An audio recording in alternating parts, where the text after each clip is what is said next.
Are we ready? Yeah, you're Okay. rolling. Oh, we're live. Hello. I don't know how many of you are out there, but whoever's out there, hello, welcome. I'm glad you're here. It's nice to be here and do something live. If you have any questions, please just write them in the chat. Is that right? Yeah. I'm learning all these new ropes over here. I'm used to having something, and then it's edited. So just let me kind of get through the first stepping stones. And yeah, if you do have questions about anything, please ask them, and love to answer them. That would probably make it a little bit easier for me, so I know exactly what it is you're focused on, and I can go ahead with that. So yeah, I'm liking to have the idea of a live show because I have a lot of videos out there that you can watch over and over. But having a live show, then I can get some of the questions answered a little easier than it does take sometimes on the emails that I get or the chats or whatever you call it. What do you call those? The comments The comments. on the station on the channel. So this is going to make it a little easier. And then I want to say thank you to those of you who have signed up for the course.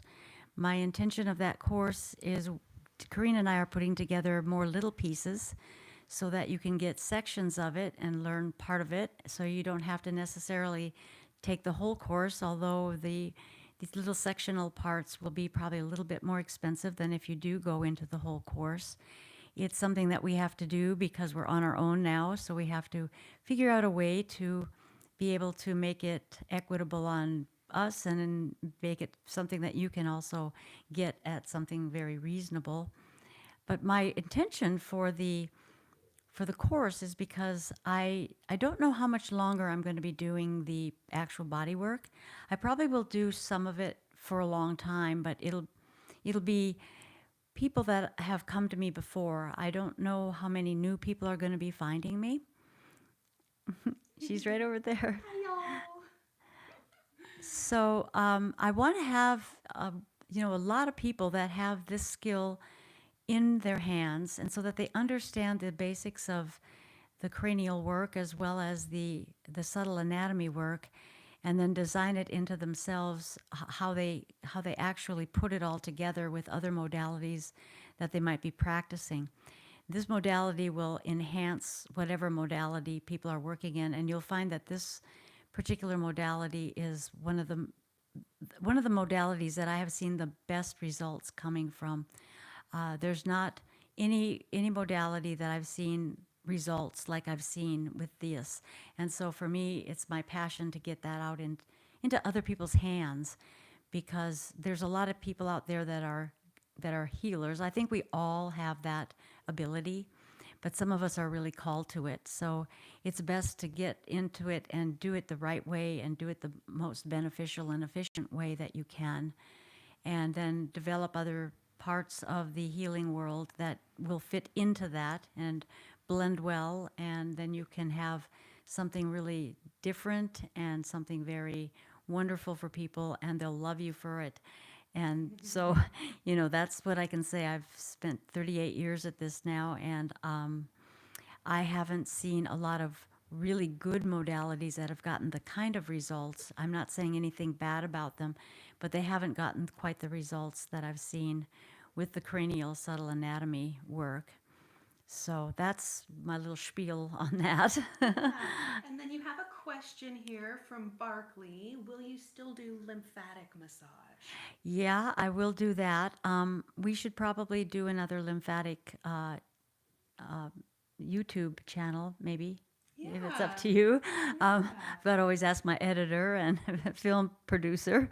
So, yeah, we can do lymphatic massage again. That's another very beneficial one. It works differently, but the two work together. A lot of times they do work together. There's a little bit more contraindications that happen with lymphatic work. So I'll have to make sure that you understand that part. But overall, when you have a relatively healthy person or somebody that just needs a little help with it without a lot of complications of going on, basically with fluids, so we don't change pressure with fluids, that's the more contraindicative things. But they come out of the room and they are just like like on a magic carpet. They're just not even, their feet aren't even touching the ground because it does feel really, really good. And I do also combine a little bit of lymph with all the work that I do. I just do a little bit of the neck and shoulders, and that's usually what I do when I'm getting into the cranial subtle anatomy work. So that was a really good question. Thank you so much. And then we have another comment here. Crafts and Cake with Billy says, "Hi Athena and Karina. I'm a longtime fan. Your videos got me through 3 labors with my kids. Wow. They're so relaxing. I appreciate your gifts. Thank you for sharing them with us." Wow. Well, thank you for giving me that feedback. You know, I know that they're helping people out there, and that's really what it's all about for me. I want to see people helped by this. So thank you so much. That's really, I haven't heard something like that, but that's great. So, And then United Bill says hi. Hi, United hi, Bill. United Bill. And then Craft and Cake with Billy says, "Athena, how are you feeling lately? Hope your healing is coming along well." You know, I'm feeling good. For the most part, I am feeling good. I'm a little frustrated at times because I still cannot walk without a walker. I cannot yet put weight on one leg at a time, so I can't get up and down the stairs. But when I have clients come over and I am working, I'm feeling much better, you know, when all that happens. I'm very positive that I'll get everything back, but it's just I've got so much hardware in there that it's going to take probably a couple more months to totally heal before I can really get out there and, you know, enjoy the outdoors and enjoy getting down to my kitchen. And I've got makeshift stuff up here. So I'm getting along pretty well for the most part. But overall, my general emotional state and all that is feeling good. It's feeling really, really good. So it keeps me positive. I'm just frustrated that I have this little stuff in the way, but Yeah. that will soon end. Do you want to just let people know, in case they're not aware of what you went through over the last year? Yeah, Just a little I'll be kind of brief. Yeah, recap. I had a broken leg. My leg broke. And I won't go into that part of it because it's kind of a big fight with the system. And then I was getting better after they put a rod in my leg because of the brokenness. And I was getting back to where I could walk pretty good, get up and down the stairs. I just needed a little bit of help with a cane. But then the other hip went out, and there was a little fracture in that other hip. And so, with that, I didn't really break anything as bad as I did in my right leg, but I had to have a rod put in the left leg so that they could put a screw through the rod and hold my leg up in the socket with the screw. So I have this screw going through a rod and then into my hip so that it can stabilize it. And that is the second leg. So that's the leg that's not as happy. But because the other one happened so soon after the first break, I don't really have one good leg that I can use. So I have 2 not so happy legs, and I have to kind of work around all that. And that's what I'm facing, and that's what happened. And it'll be a year in June since this happened. So yeah, but I've got a lot of people around me that are very concerned and they're helping, and I've had help from people that have donated to the GoFundMe to keep me going when my client load stopped because I was unable to work for about 4 months, which was pretty traumatic at that time for me. All right, and then we've got some other comments here. So Jay Bond says, "Athena, it's great to see you on live. You are a visionary, and the world is a better place with you in it." Oh, thank Thank you you. for sharing your talents. That's from Joe in Oxford. Oh, thank you so much. And then Miles has asked a biological question here. What exactly is lymph? Am I right in thinking its function is to clear out all of the non-food waste from our bodies, like foreign substances, microbes, drugs, etc.? Yeah, that's basically the lymphatic system is like the sewer system of the body. It does not have a pump, so that makes it what they call a reptilian a reptilian part of the body because it doesn't have a pump. So it keeps moving with movement, exercise and movement. So that's why we shouldn't be too sedentary. There's lymph nodes, and when one lymph node gets clogged up, it clogs up the entire system. So when there's people that have to have lymph removed, a lymph node removed, that does affect the entire lymph system because it doesn't have this pump. It has to move with peristalsis, and the vessels are everywhere. If I was just sitting here and all I had showing was my lymphatic system, then you would recognize me, except I would be bald and I wouldn't have eyebrows and I wouldn't have fingernails and I wouldn't have teeth and I wouldn't have eyelashes and all that. But you would recognize my face for what it is because the lymphatic vessels are so vast and they're very, very tiny, and most of them are superficial. So when I do lymph work, you have to do what's called a skin stretch, where you kind of pump the lymph upward and then you ride the skin back. Do you And want to show them on my, just kind of on on, my arm here? yeah, Just kind of okay. like, So the pumping would be where you have to, well, you have to go the direction. There's directions that you have to go to, otherwise you'll take it. But you'll pump, you like pull down on the skin, and then you'll just ride it up, and then you keep moving. You start proximally and you move distally, and then when you get distally, then you do what's called rinsing, and you take it back proximally. so proximal Proximal is close into the body, and and distal distal. is far out. Yeah, that's like the hands and the feet, and that's distal. It's a very good modality.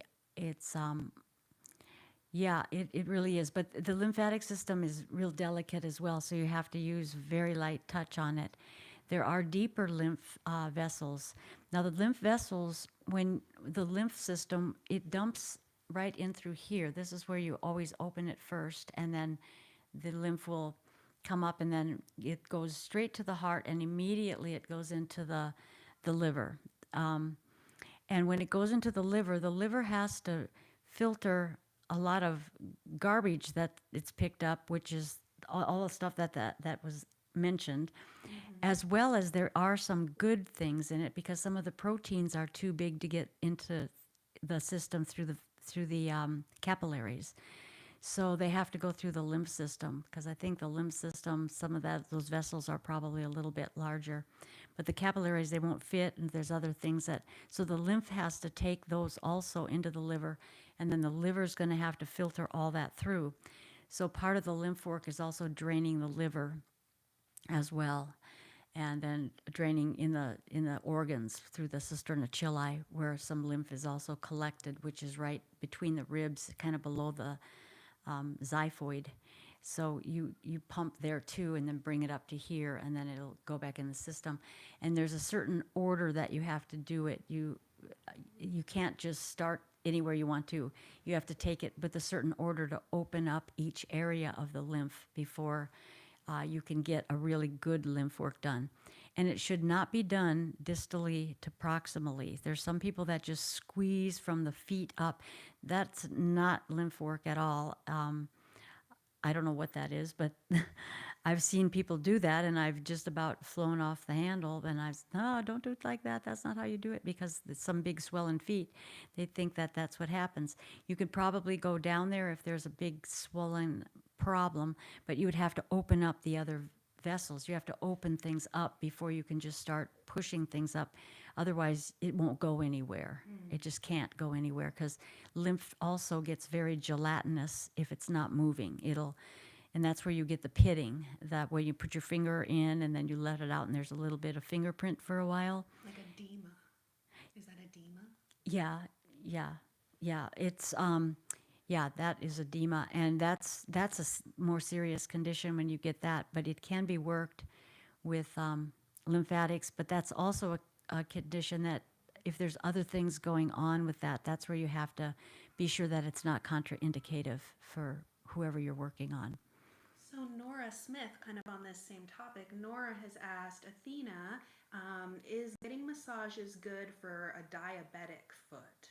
So if somebody's got diabetes and I don't know if you have swelling in the foot or... Well, massage, if you're talking straight massage, that's working more the muscles, and that wouldn't be quite the same thing as if you were doing like lymph. And if things were opened, I have never seen diabetes being necessarily contraindicative in lymph work. Sometimes you can do lymph a little lighter, sometimes you can do lymph a little heavier, depending on, the condition of a person. But that may help the the swollen foot if you got lymph work done, but it would be better to get an entire lymph done, not just on one foot, because there might be problems there. Sometimes, like with kidneys or hearts, there's a natural swelling to it. So other things would also have to be done, like an elevation of the feet or the foot for a while to elevate higher than the heart, so that it. But if it had a little help moving that lymph, it would probably be beneficial. You would want a therapist that really knows what they're doing in a condition like that, I would suggest. But I don't think it would bring any serious problem unless the person didn't know really what they were doing. So, So maybe to find somebody who specializes in lymphatic massage therapy. yeah, yeah, to find that. And it could be Vater or Chickley techniques. I think I like Chickley better because that's what I've studied. That would be where I would suggest to ask if they've been trained by them. Okay. And then Jules has just asked, I have horrible allergies and mold exposure. My lymph nodes get sore all the time. Plus, I retain water in my face. Do you have any advice to help manage the lymph drainage? Well, the lymph drainage in that area of the body, you can drain yourself. You want to open that, and I think we did one. We can maybe We do gotta another one. redo it. We gotta Yeah. Well, we did one time, and people were going along with it, and they were going, "Oh, this really works." But you would want to open yourself up here, and then you could use the skin stretching on the neck. You'd want to inch your way up. I'd have to show you a little more exactly how to do that. Um, Allergies, allergies oftentimes are a weaker immunity. And sometimes when the immunity is picked up with different, maybe herbs or mushrooms or something that's good for the immunity, that can maybe slow down some of the allergy responses, because we shouldn't really be having the allergies like we're having, but we have so many toxins that are out there. So lymphatic work may help an awful lot with that particular situation. I would again suggest, if you for maintenance, you could just work yourself once you're shown how. But I would also suggest probably getting a nice full lymphatic work so that all the nodes are open and that you have the lymphatic system flowing, so there's not any congestion places in the body, because you do want to have that system open. Um, like probably with the allergies and all that, probably a good liver um, drain would be good, because the liver has like 500 functions, and so you just got to take care of that liver. You might even want to do some herbs that help with the liver as well, to just help the liver to do the functions that it needs to do, and that may also help a little bit. Um, yeah, allergies are kind of tricky, but you know, you just got to kind of try different things. But I do think that paying attention to the lymphatic system and the immunity in with that situation is important. So if that helps, just be wise. Take a look at things, ask questions, don't just jump into it. And Jules has now asked, how do you do a liver drain? A liver drain, well, first you'd open up the entire lymph system, and then you place your hands on the liver, and then there's a certain direction that you go where you're pumping it, kind of pumping it. You're pumping it one direction, and so it'll drain going up into the axillary, and pumping in another direction. And I think that there it might go up the axillary partly, and then it can also go up through the possibly through the cisterna and you just want to pump and kind of make kind of a circular kind of thing over the liver. And so the person would be here, and hands would be on top and the bottom, and then you would just work that. And about 3 or 4 little pumps, and then you can feel if the fluid is moving. In fact, that's one thing I like about the Chickley method is they do teach you how you can actually feel if the lymph is moving or if it's not moving. And I always tell people, when I first feel them, there'll be like, they're either like a swamp or they're like a stream or excuse me, a swamp, a brook, a stream, or a river. And then oftentimes when they're very congested and there's a swamp coming in, they might just be like a little brook, but the brook is actually still moving something, so they need to come back until they get to be more like a river. And that's the different like flow. But you can feel the lymph. When you know the direction it's supposed to go, you can just very lightly put your hands on a thing and you can feel if the lymph is moving and what kind of speed it's moving and all of that. So there's a lot to learn in this, but it's also really fun. I mean, because it helps people a lot. It really does. And then so Jules asked, wow, I didn't even know this existed. What are these professionals called? They would just look for lymphatic massage therapist, Well, right? just Or lymphatics, yeah, lymphatics, and just be sure that you get. I would just ask if they're either Vater trained or Chickley trained. And again, this is my bias, but I think the Chickley trained people are because they know how to feel, how to read where the flow is. They don't learn that in Vater unless they have since I've taken because I've been in this a while, so there might be some changes. But you want somebody that really knows what they're doing, and there are good lymphatic people out there. It's like anything, you have really good ones, and then you also have ones that don't really understand it, but they might call themselves that. So be sure to ask questions. That's the main thing, just ask questions, because we want to get good therapists. Even a lot of us that are kind of on the edge of it all, we get really frustrated with the people that don't take the time to really learn things right, because we understand it differently, and we've worked a long time to get where we're at. And it frustrates a lot of us. I've talked to a lot of really, really fantastic people that work in the healing arts, and if that subject comes up, we all just like roll our eyes together. So do ask questions and do try to find somebody. They need to take some time and have some practice to really do you a good job. So that would be my suggestion with that. all right, and then we want to send a big hello to Nick Gurr. Hello, Nick. Hi, Nick. Thank you for watching. Uh, and then, there's the self lymphatic drainage video. It is on that other channel that we were on. So if you look up self lymphatic drainage or just self lymph drainage and Athena's name, you'll see that video, and she's actually showing me how to do those techniques on myself, and so you could follow along with that, and that might offer you a bit of relief In the meantime. from the allergies and the retaining water and all that stuff that you were mentioning there. Yeah, and we'll do another one of those.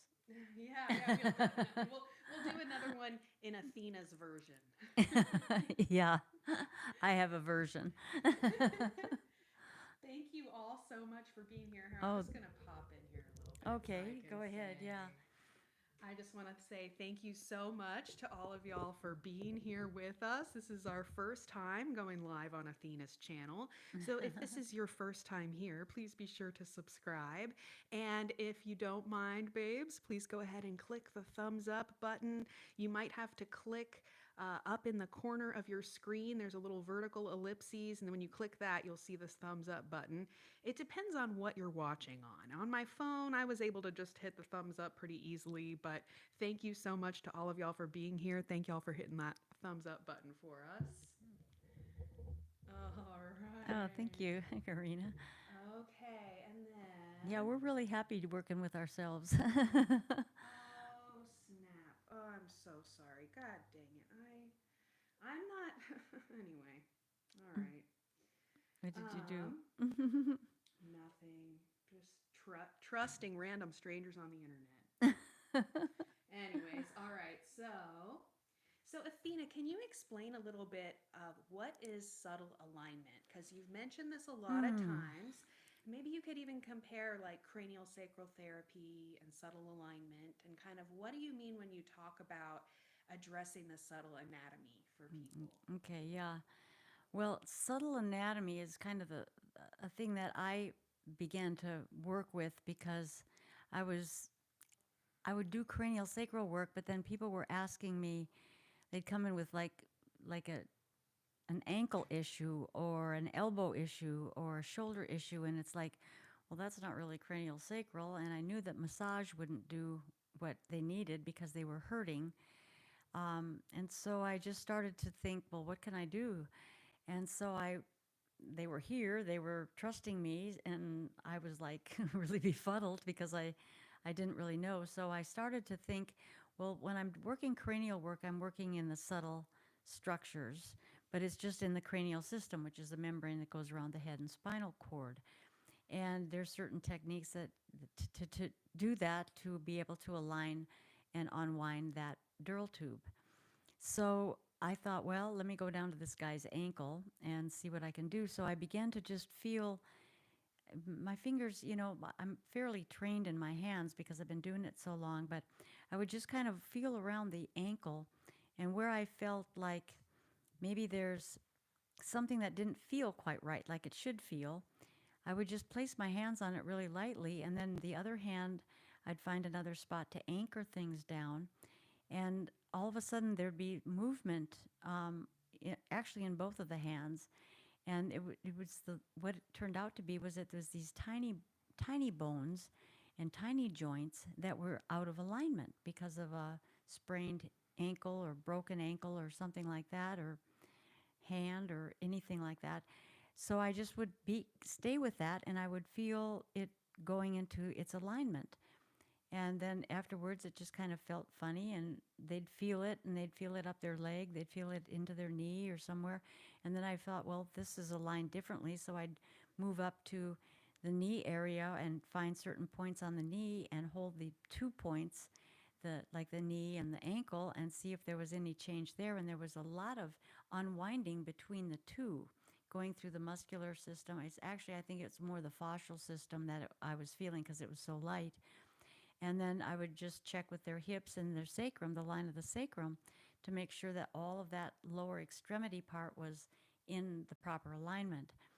And then it just seemed like more and more people were coming to me, outside of the cranial system.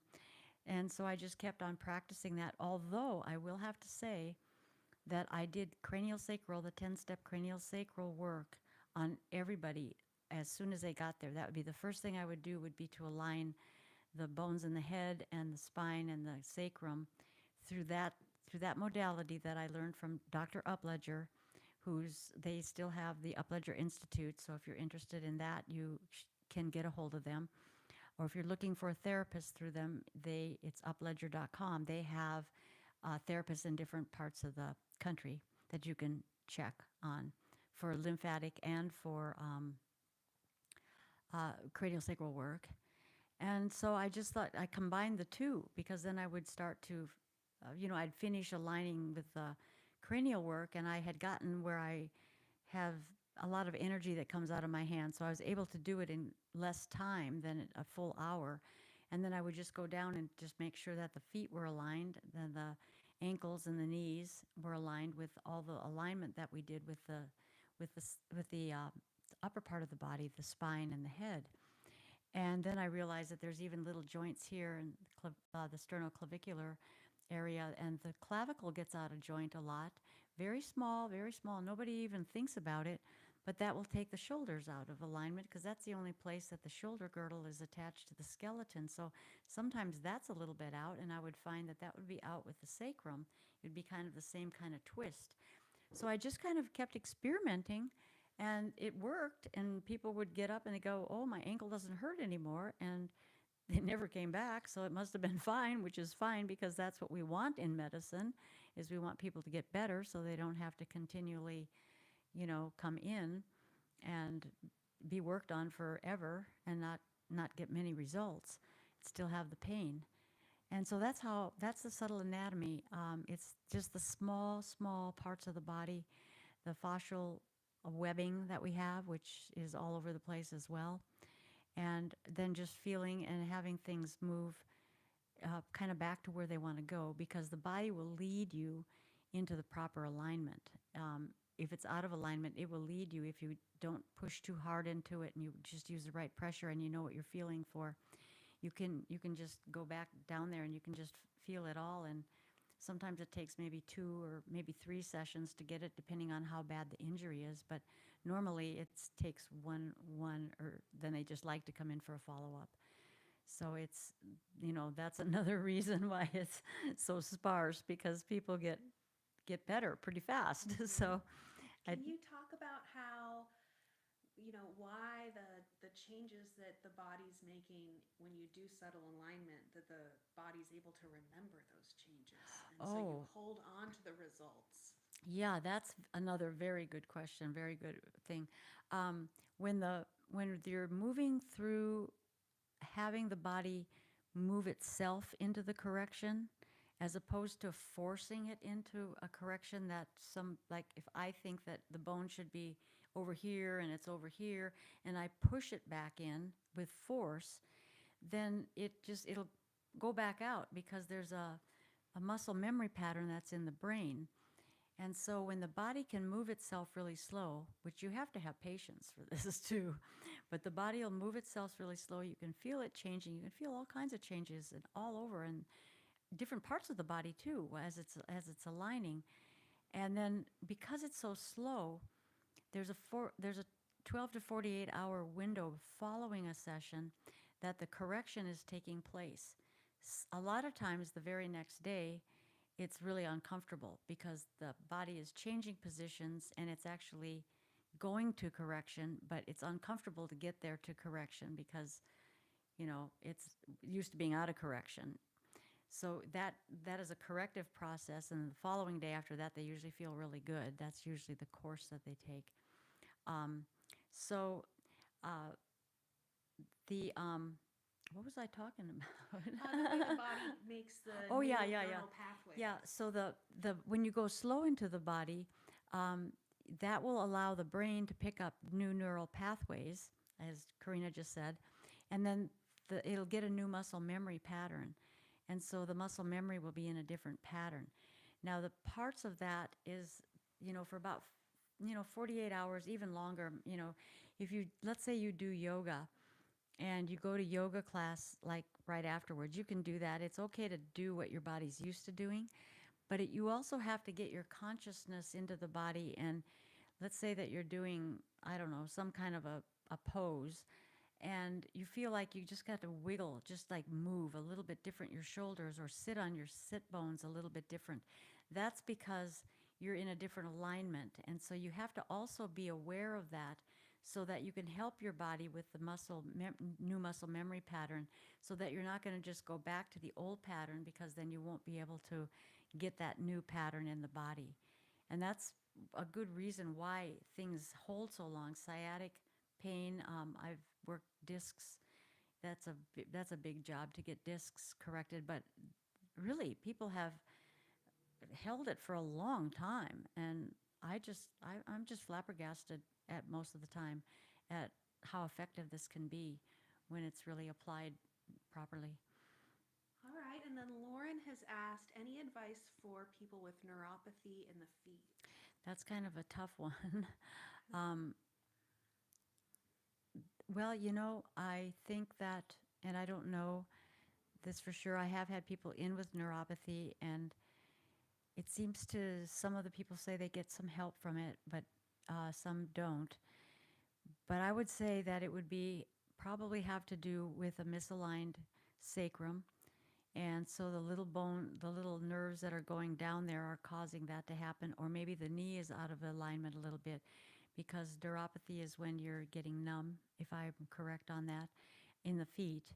And so it's a nerve thing, and it could very possibly be a misalignment thing. Now, I don't know if there's a disease pattern that would go along with that.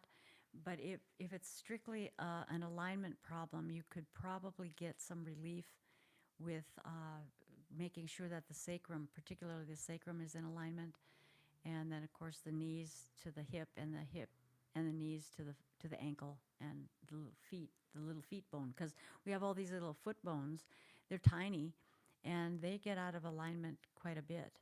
And so when the cuboid bone, particularly the cuboid, when that is aligned, then the rest of the bones of the feet will tend to go into the right position. So I would say I don't know for sure. Some of these are not like really super quick fixes, and everybody's a little bit different. But overall, usually some of this stuff does go back to a structural issue rather than a functional issue. If that, if that makes any sense. Um, that's what I found over the years anyway. And that's why I think that so many people got better, because it was structural. It was simply just structural. So we have a lot of sweet people here in the comments. Hello to Crystal, Kenneth, Manny. Hello, everyone. Thank you all so much for being here. Y'all feel free to leave your questions below. And I'm just kind of curious, do we have any massage therapists in the room? Or are most of y'all people who would be potentially receiving massage? Or I know a lot of y'all just watch the videos to relax, but I'm curious if we have any massage therapists that are listening today.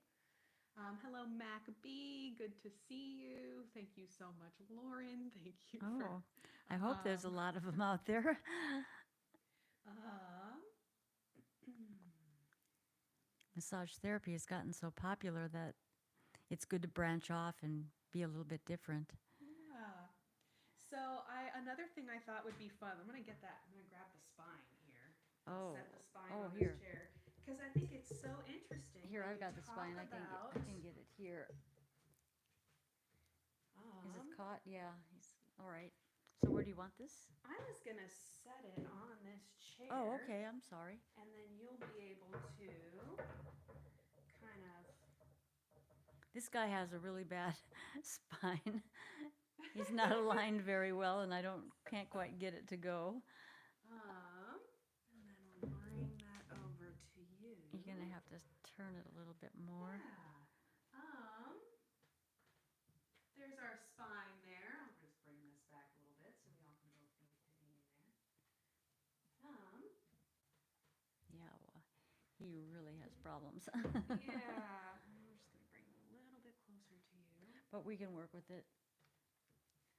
So yeah, and then maybe you can just talk a little bit about the spine and when you're In relation to. when you talk about the little dural sleeves, I think is so Oh, interesting. well, here's what the alignment is. There's the atlas is up here, and then there's a place called the sphenobasalar junction, which is the sphenoid bone, which is this bone. It looks like a butterfly bone.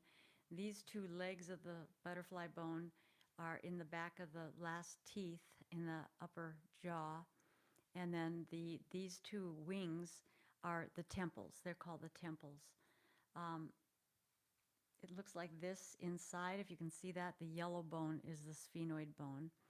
And where the yellow and purple come together, that's the part that I'm going to be telling you that's anterior, which is in front of, this is the, let's see, let me if I can do this. This is where the sphenoid bone will sit. Where's his thing? This is where the sphenoid bone will sit. So the atlas is here, but then you have the sphenobasalar junction, which is that's actually the fulcrum of the body. So it's anterior and superior to the atlas. And a lot of times people get, their spines aligned from sometimes the atlas, and sometimes it'll be like maybe just the axis. They just go as far as the axis, it depends.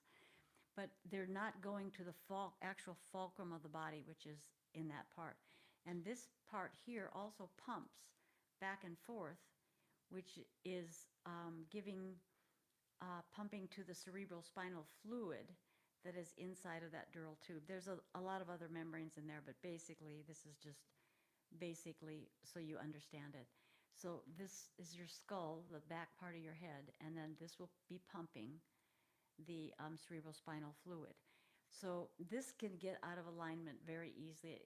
This is exaggerated, but it can side bend, it can torque, it can shear off of that. And that's where some headaches and head pain and that kind of thing comes from. But then you have the membrane that's inside of the, this is kind of weird because it's way down here. Down here, I think you can see a little bit better. This is the dural tube inside of the vertebrae. So the dural tube is inside of the vertebrae. And then there's these little dural sleeves right here that come out. And that's part of the dural tube, but it's a dural sleeve, but the nerves come out of this, and then they go to the organs. So you can see that if there's something going on with the dural tube or the spine and it's twisting, and it gets a crimping of uh, this dural sleeve where the nerve is coming out, then the nerve isn't going to be uh, activating itself as well as it could because it's got that crimp in it. And the sacrum is the same thing. That has big,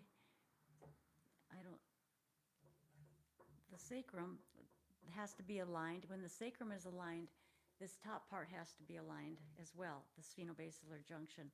So when you get down here to the sacrum where it's bones that are fused together, you have all more dural sleeves that are coming out.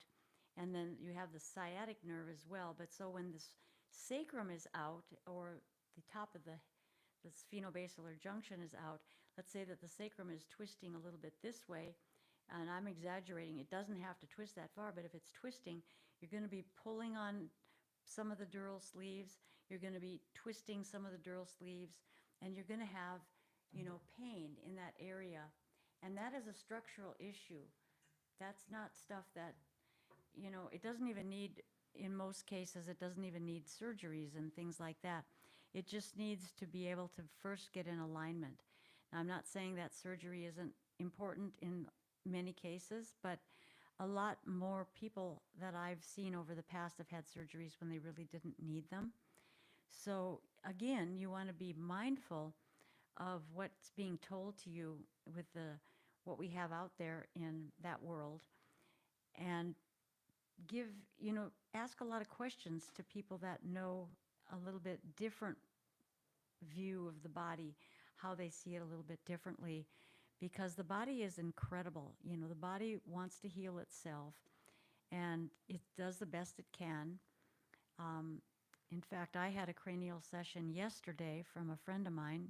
We trade, and I was releasing so much in not only my hips, but I was releasing a lot in my shoulders and everywhere because of all the contortions that I was put through when they hammered in those rods, and they use a hammer to hammer them in.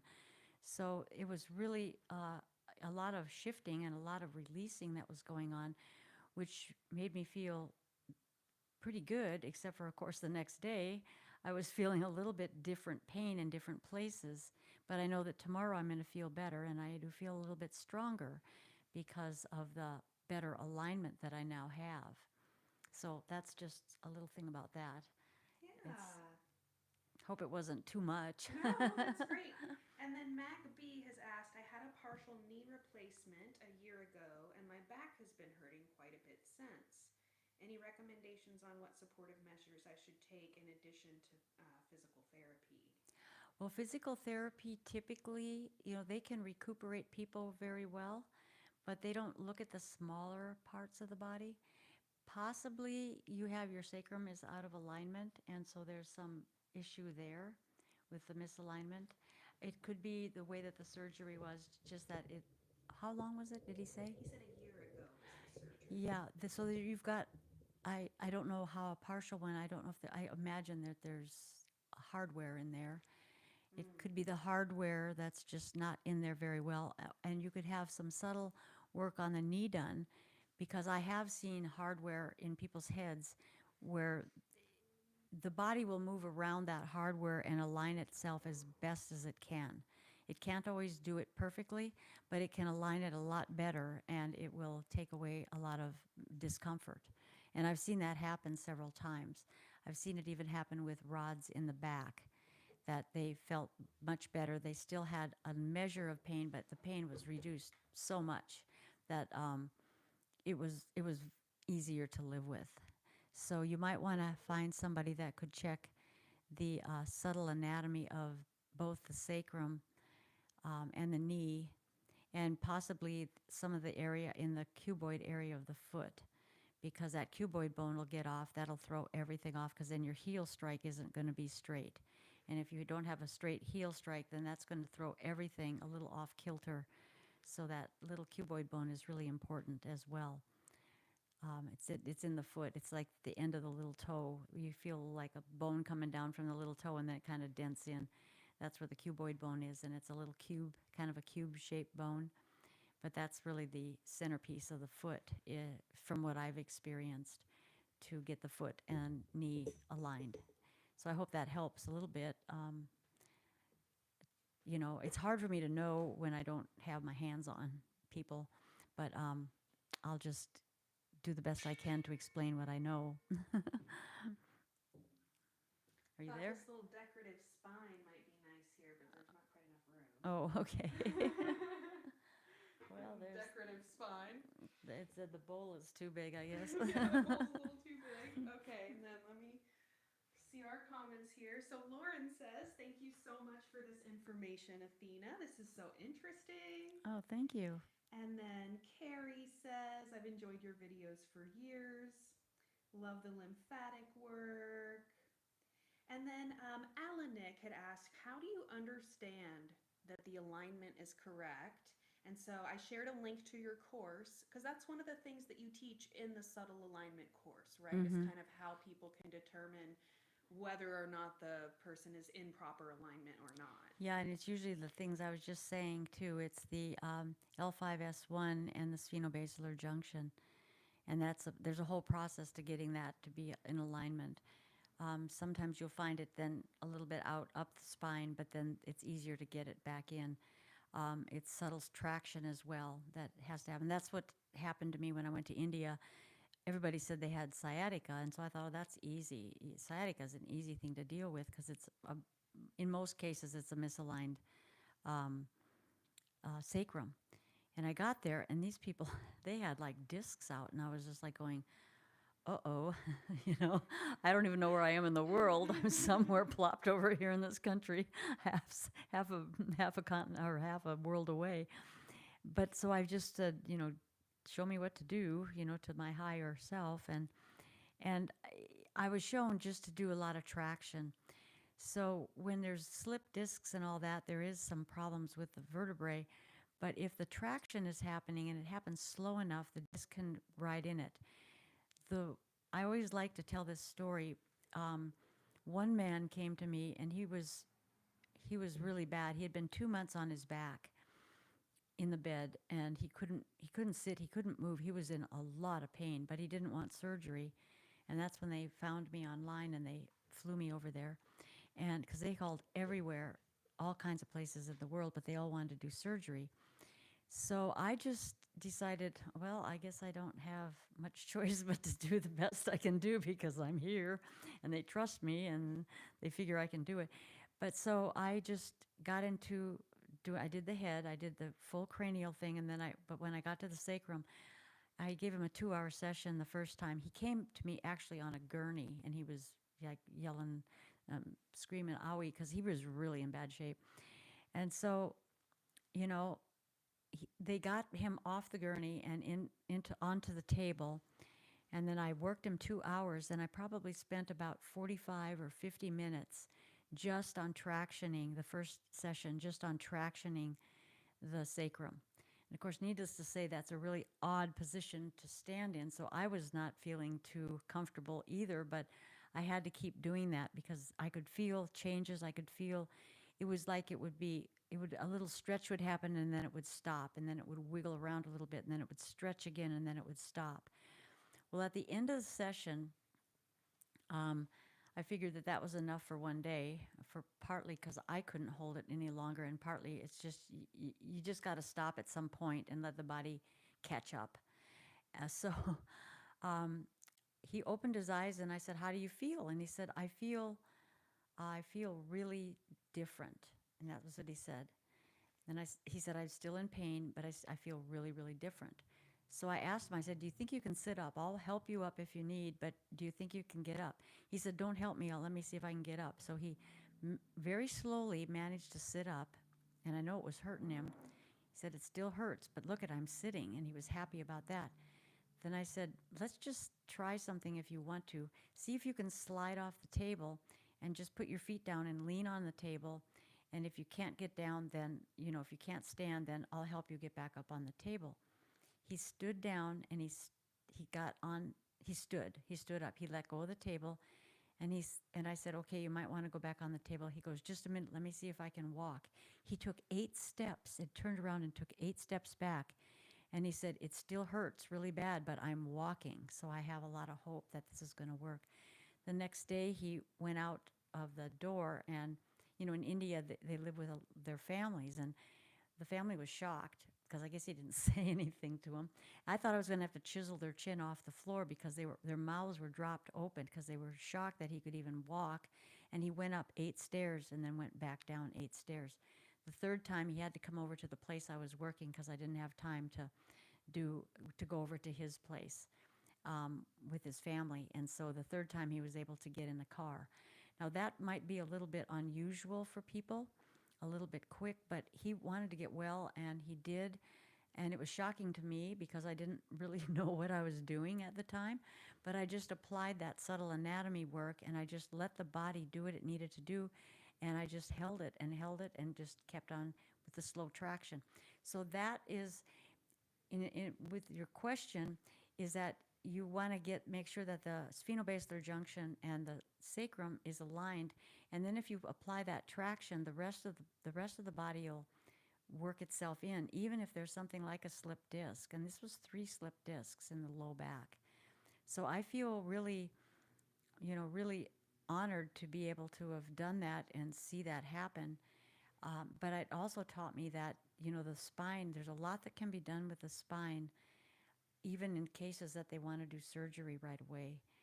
Now, sometimes you probably do. It depends on the condition of the bones and how bad things are. But I'm of the mind that you should try everything you can that's not really super invasive. And if there's nothing left to do, then go to the invasive route, because at least you've tried the easy things, and probably at least 9 times out of 10, you'll get something done with the less invasive if you really want to heal, because part of it is in your head too. You have to tell your body that you want to heal, and it will heal. Because if you tell your body you're not getting better, then the mind is going to do that to the body. So there's a lot of components to really healing.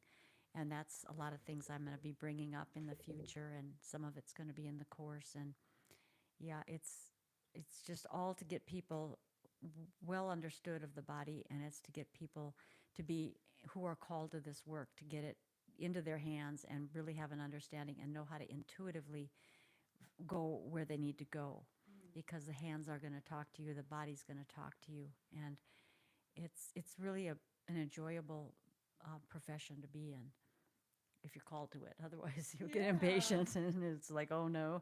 And then let's grab our cranial bones over here. Which one do you want? This guy? I was kind of thinking I like this one because then you Okay, can show because I just from popped. the top. Yeah, and I just popped his cheek off, so I'll let you put that back on. Uh-oh, Athena, she's Good. getting violent. Yeah, this is a disarticulating skull, so let's get this one. Okay, I did show that a little bit. So this is the whole skull. This skull is really old, so it's kind of in bad shape. A lot of people have played with it. But this is like the whole skull, and the different bones are the different colors. So can you just just give us a little anatomy on what the different bones are called? Okay. If I can hold his head together. The blue bone out there, that's the frontal bone. That's the first bone that you open up.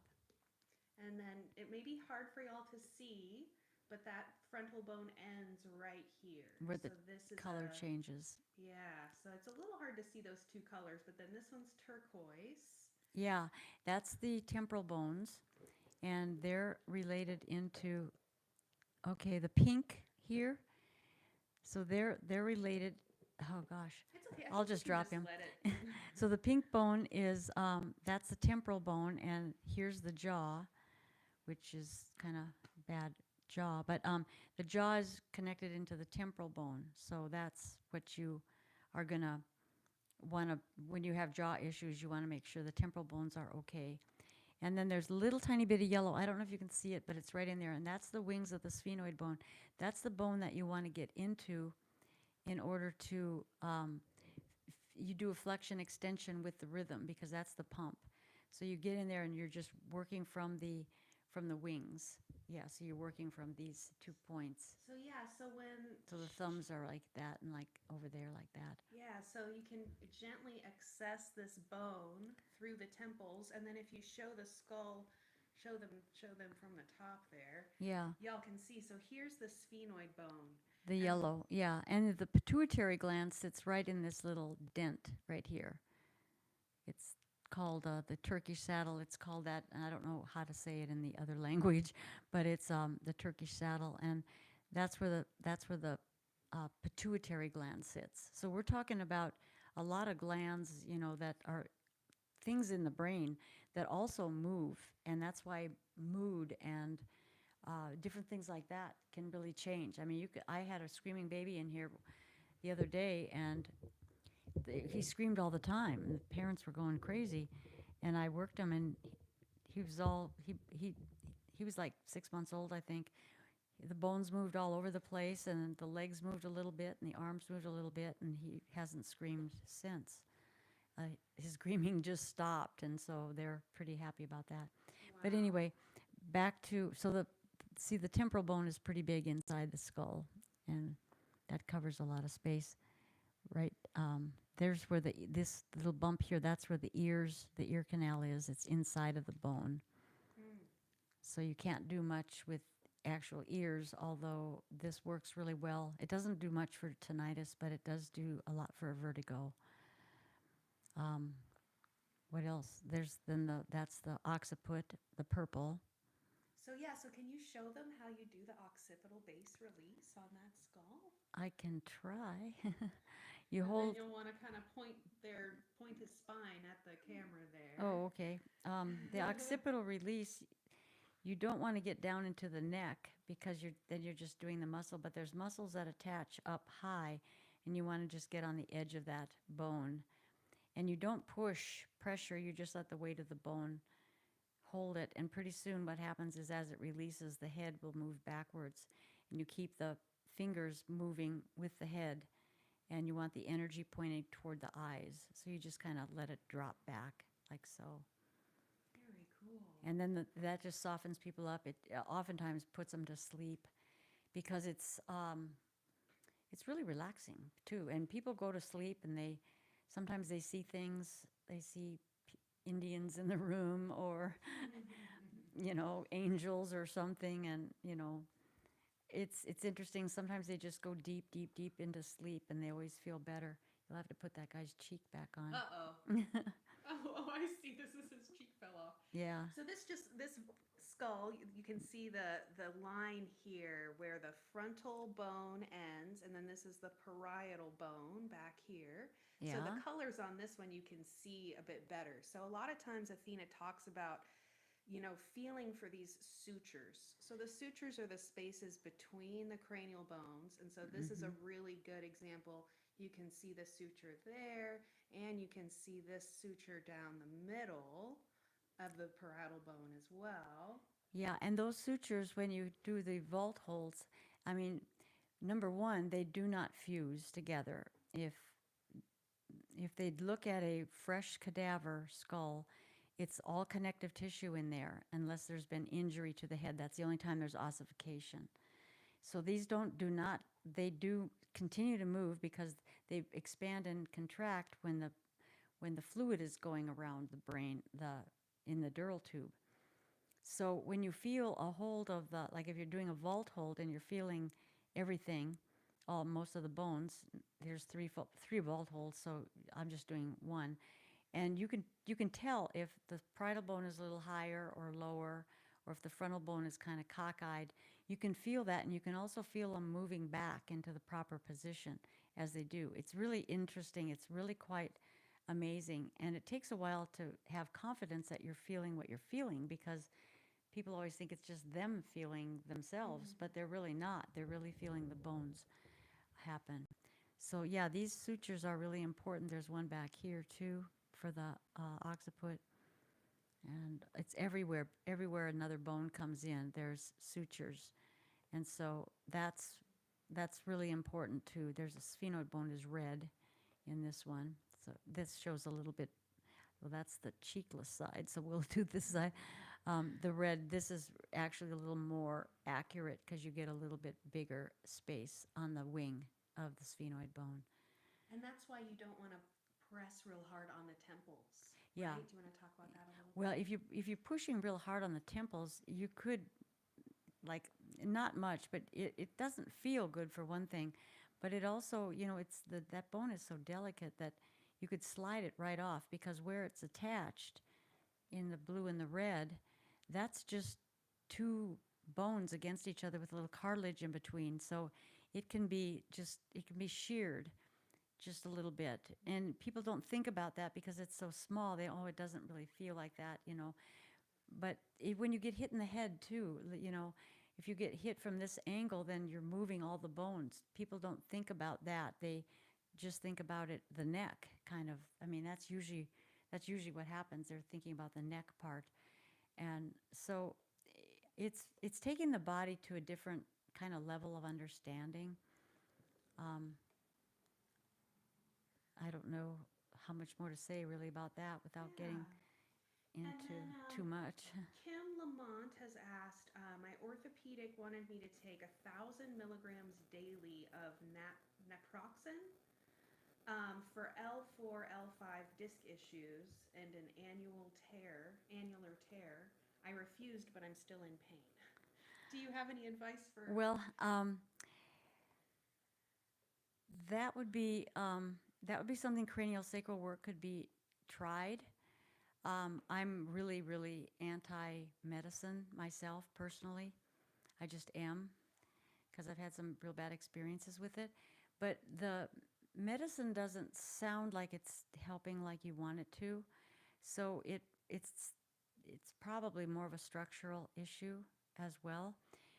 The disc and the tear are another kind of problem that's a little deeper than just a misalignment. But sometimes if the misalignment is pulling on that in a way, it may not help that position or help the tear to mend, because it's not going to be, aligned. So, it's just something. Show, just for in case people don't know, Is show it them where the L4, L5 okay? is. Yeah, L4, L5 is down at the very low part, and that's a very common place for things to go wrong. So the discs that come out are very low in the body.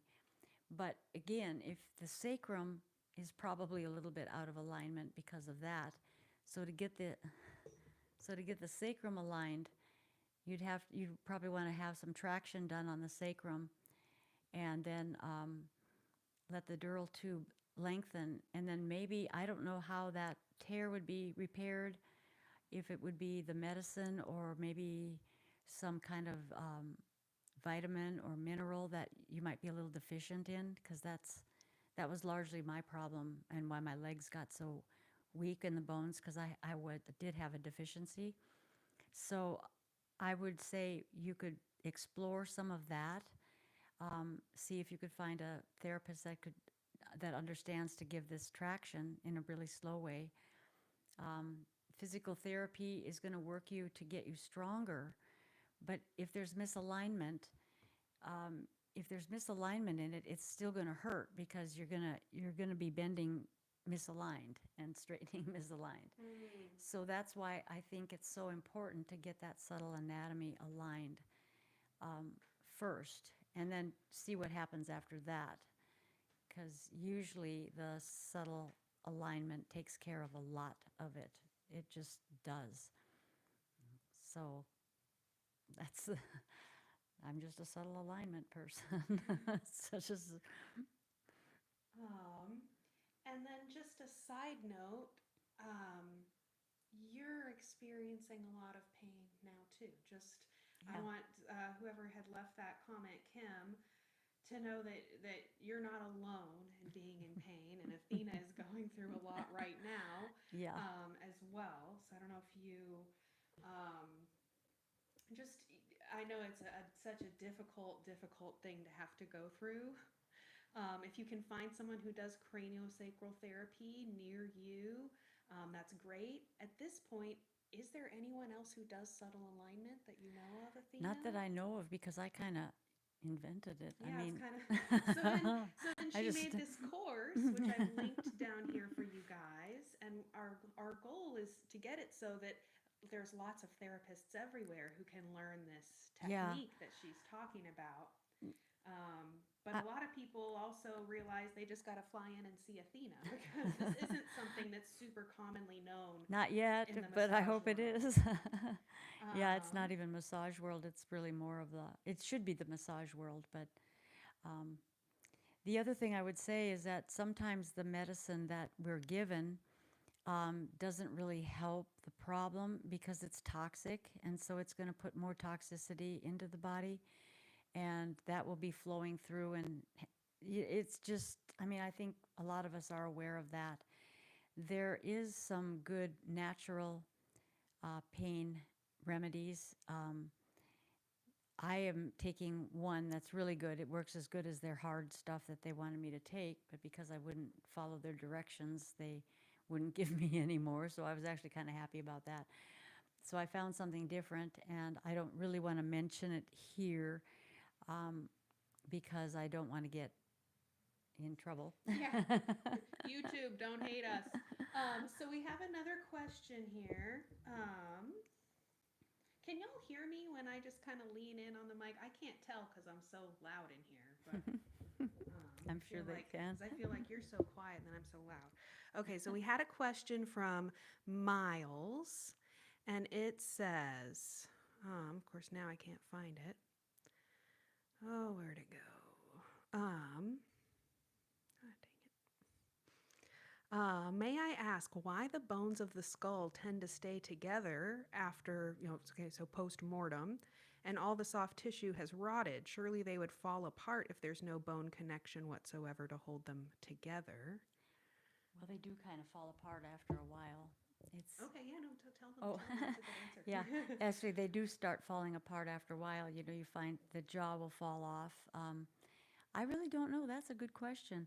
Maybe just the way that they just kind of hold together a little bit different because I know that the bones are really jagged. And even though there's connective tissue in there, the bones are real jagged. And so if it might just be that they fit in there tighter. And so as the stuff falls away, that the bones can hold longer. I know that the jaw will drop down right away, usually. The jaw will just drop, but that's just hooked onto there, to the temporal bone. But the rest of them are going to hold.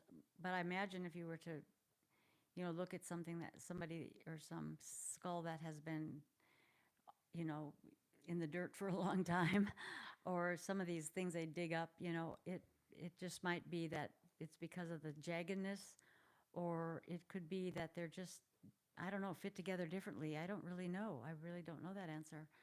I would think it's just the skin holding the bones together Well, at a certain point that would too, be right? gone too. Oh, I think.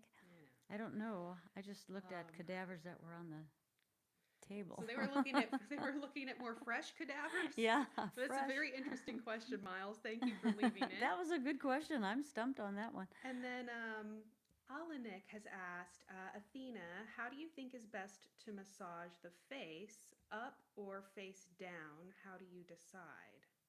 What do you Oh, mean? do you mean like supine or prone? So start them on their back or start Oh, them for face massage? down. Yeah. Well, I would always start them. You can do it either, really.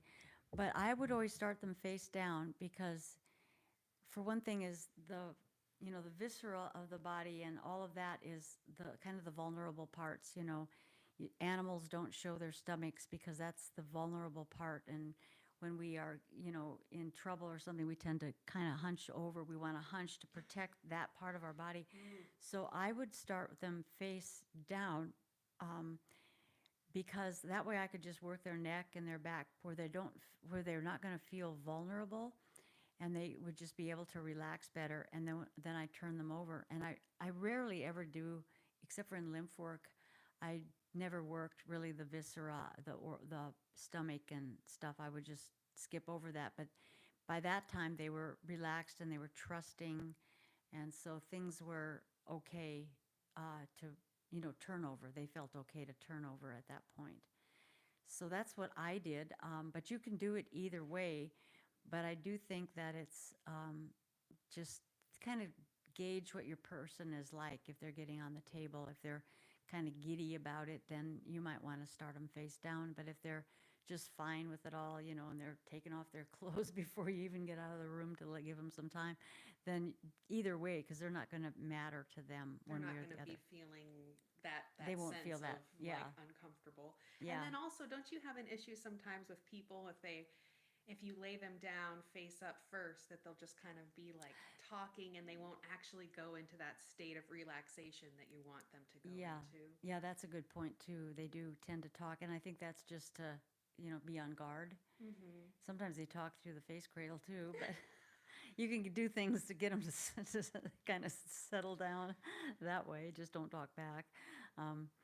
Yeah, But getting them in that relaxed state is a really important part of that helping really their is. body to find its ideal alignment and retain Yeah, that alignment, right? yeah. And I always tell the people to when they're getting on the, like getting ready for cranial work, I'll just mention to them, I don't want you to meditate. I don't want that, because then you're concentrating on breath and other things at first. And what I tell them to do is get inside of your body. Just feel every little move that you can inside of your body.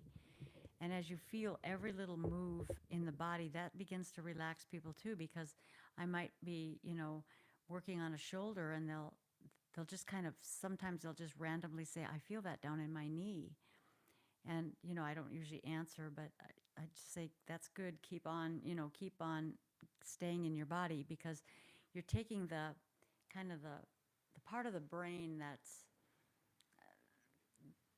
likes to chatter back and forth. You're getting rid of that, and you're going into kind of the space of the brain where you're able to connect better with the body. And the brain has a lot to do with our healing and just a lot of things.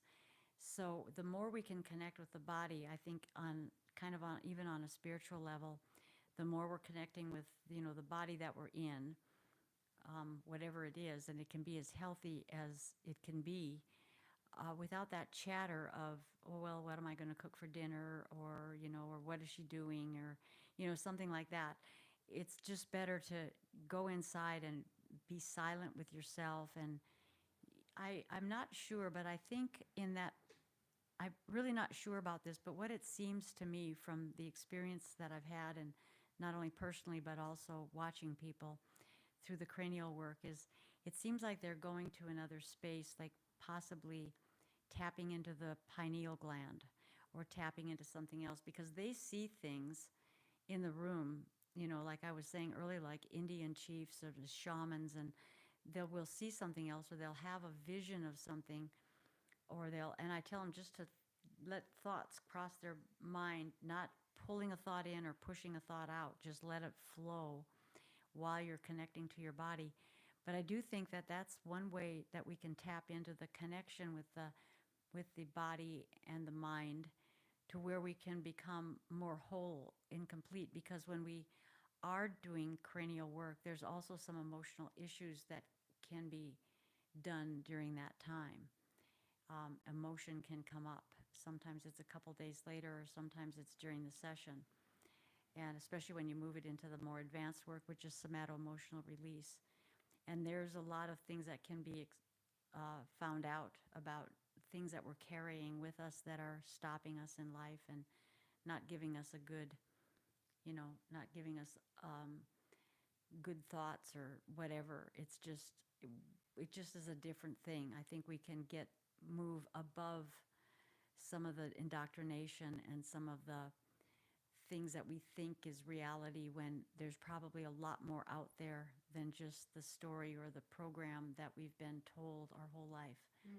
And that gets into a pretty complex thing.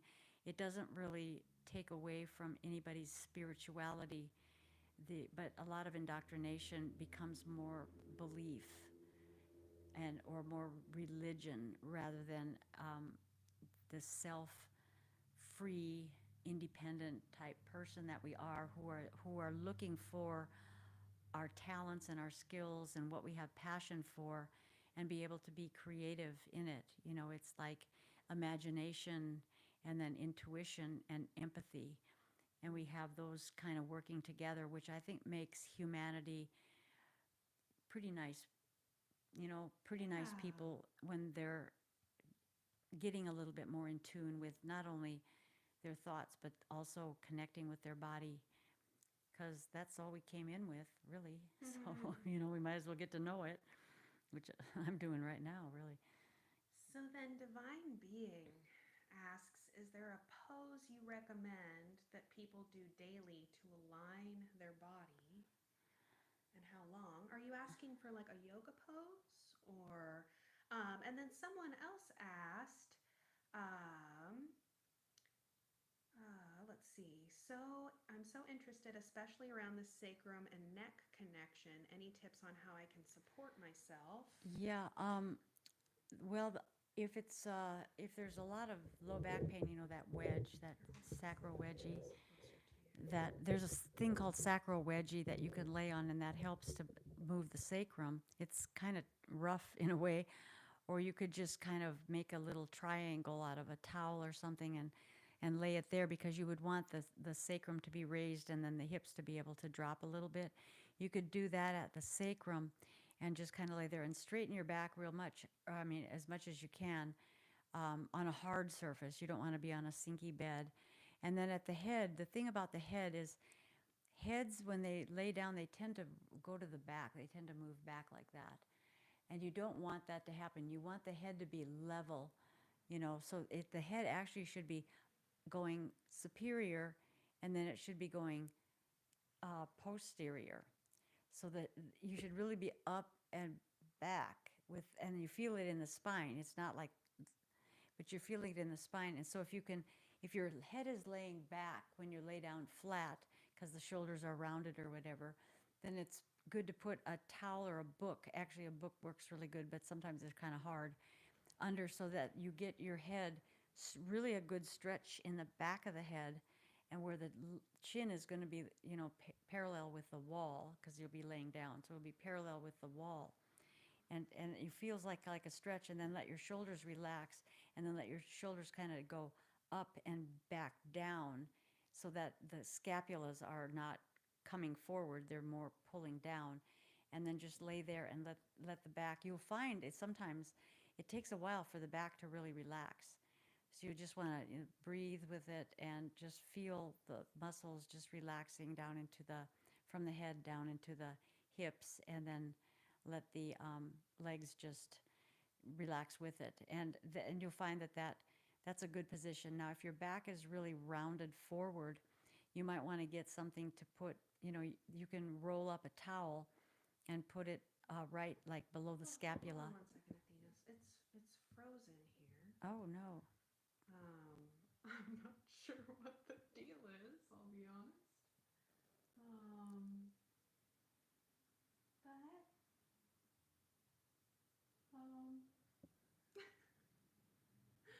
Um, anyway, so I don't know if y'all still hear us? I'm not sure why the screen has frozen. Hopefully it'll catch up, but I'm watching on my phone here and it is frozen, so. That's frozen on that one, too. Okay, so they can hear us. Somebody said, Okay. hey, thank you, E. Well, I see the things rolling, so. Yeah. Well, we'll just see if the picture And comes back. hopefully it'll come back on in a second. Okay, so I'll just finish saying about the upper back. You can just roll a little hand towel. Don't want to roll it very big, just a little bit.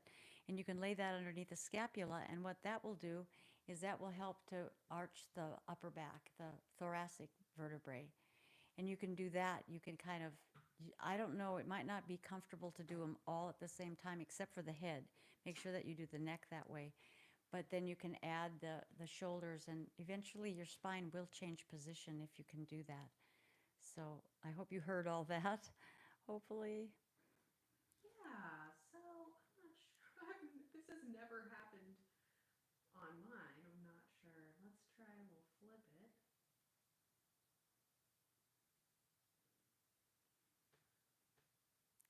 Yeah, I'm not sure why our video is frozen or how to fix that. Well, maybe we'll just have to have another one of these. These were excellent questions, by the way. I hope I made sense. Yes, there have been Uh, so many sweet comments of people saying, thank you so much for this information. I haven't been reading them all because I didn't want to interrupt, but so many people saying, thank you, thank you. well, it was really a pleasure for me to get, kind of my work out there, and um, hoping I can have an influence on, either self-care or even career-minded people wanting to do something odd in life. Like, I mean, I've just been an oddball my whole life, so. Man, this is so strange. I tell you what, I'm not sure what is. But this is, yeah, this is good work. We'll do this again. We'll do this again, right? Yeah, no, we'll definitely do it again. Um, we were on such a roll there. I don't know why I don't Maybe know we were what's. on too good of a roll. Yeah. Hold on. I'm gonna Google what to do if my YouTube live Well, freezes. I guess, can you give me a question? And I can Um, chit chat through that one. yeah, maybe you can talk a little bit about. I love it when you discuss the craniosacral fluid and the fulcrum of the body, and that the whole reason in craniosacral therapy that you want to pay attention to the alignment of the cranial bones is because that affects the flow of the uh, dural tube Cerebral. and the Yeah. cerebrospinal fluid that helps innervate the rest of the body. Yeah, it's really important. In that, like I say, the cranial work, you can do a course with the Upledger Institute, and you can find therapists there. Like I say, some of them are going to be better than others, and so, if they're in your area, give them a call and ask them a few questions of how they do the work, or just go in and see if you resonate with them, because there are some good therapists out there. Um, I really like the 10 step, and I still do the 10 step with everybody that comes in here eh, for the first time. And then if they want something else done, I'll add it towards the end. And they're usually very happy with how they feel. And they do come back. It's just like it's not that often, but they do come back. The other thing that I'm telling people now, with all this strange energy all over the place and with all of this just craziness that's going on, and people feel really stressed and things are hard on them, um, I'm telling them to don't forget about yourself. Get in here and just take time out to reboot yourself and get rid of all the stress and let yourself go down to like 0 point where you're going to be able to just handle this without coming, fraying on the edges. Keep those edges tight Mm. and keep your stress levels down. And this is probably one of the better ways to do it, because you're totally turning the outside world off, and you're going completely inside, and you're going deep inside. You're not just doing superficial things. But whatever works is what you got to do, because we are responsible for our own Mm-hmm.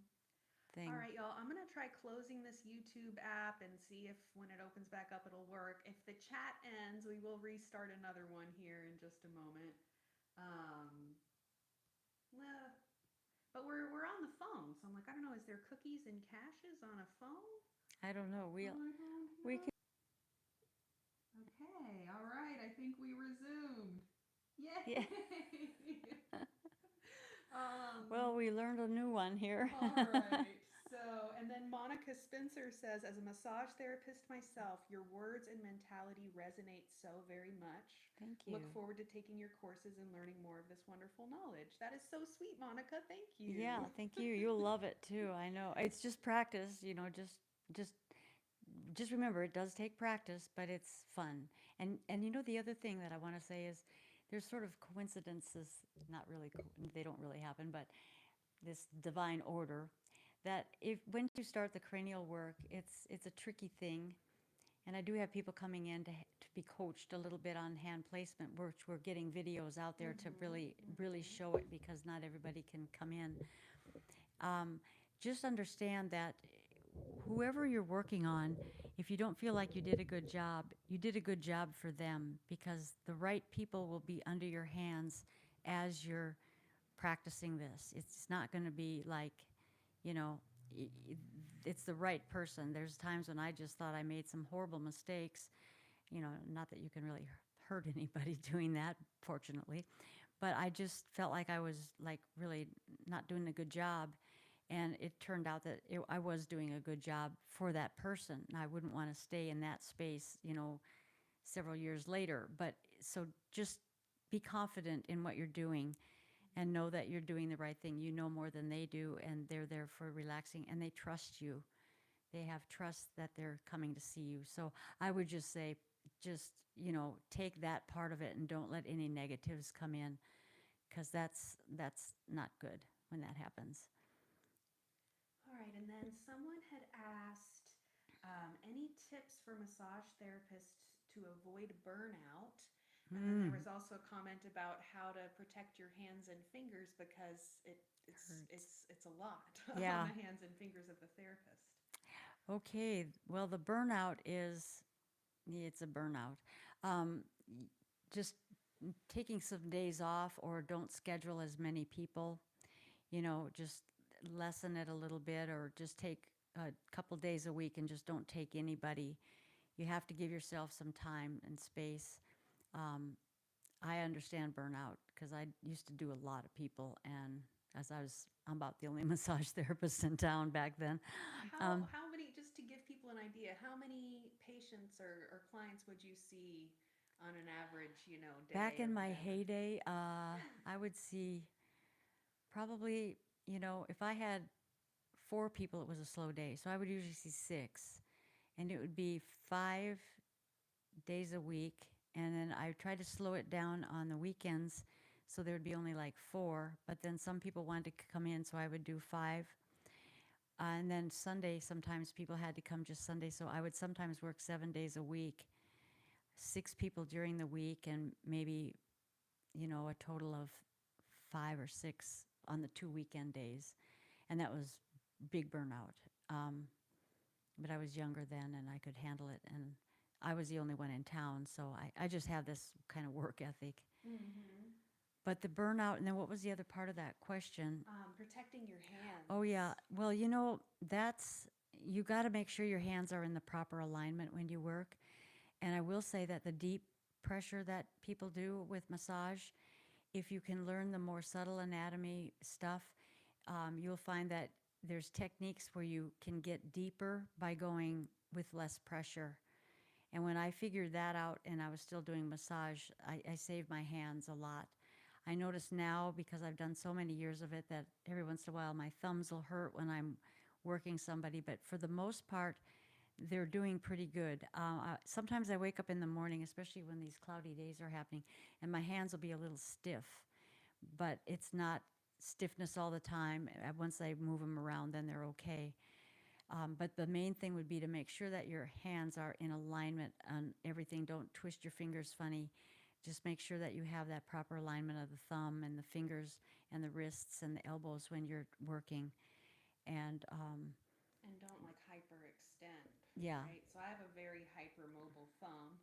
So if I was working on someone, I would want to not press into them like that. I would want to actually yeah, protect that joint and not let the joint go exactly. hypermobile because that would be very, Yeah, um, that would be detrimental on that. detrimental to that joint over time. So when she says pay attention to your alignment, that's things like don't hyperextend your Yeah, and also fingers. keep it in alignment with the whole arm, you know. Mm. You're not like getting it like this and pressing, well, pressing there with your elbow, with your wrist bent or your hands kind of twisted funny. You want to make sure that the thumbs, if you're doing thumb irons, that you're straight on. Mm. Make sure that there's an alignment there, because that's also really important, keeping the joints in alignment. Yeah, that's about all I could say. Sometimes if they're really hurting at night, you can soak them.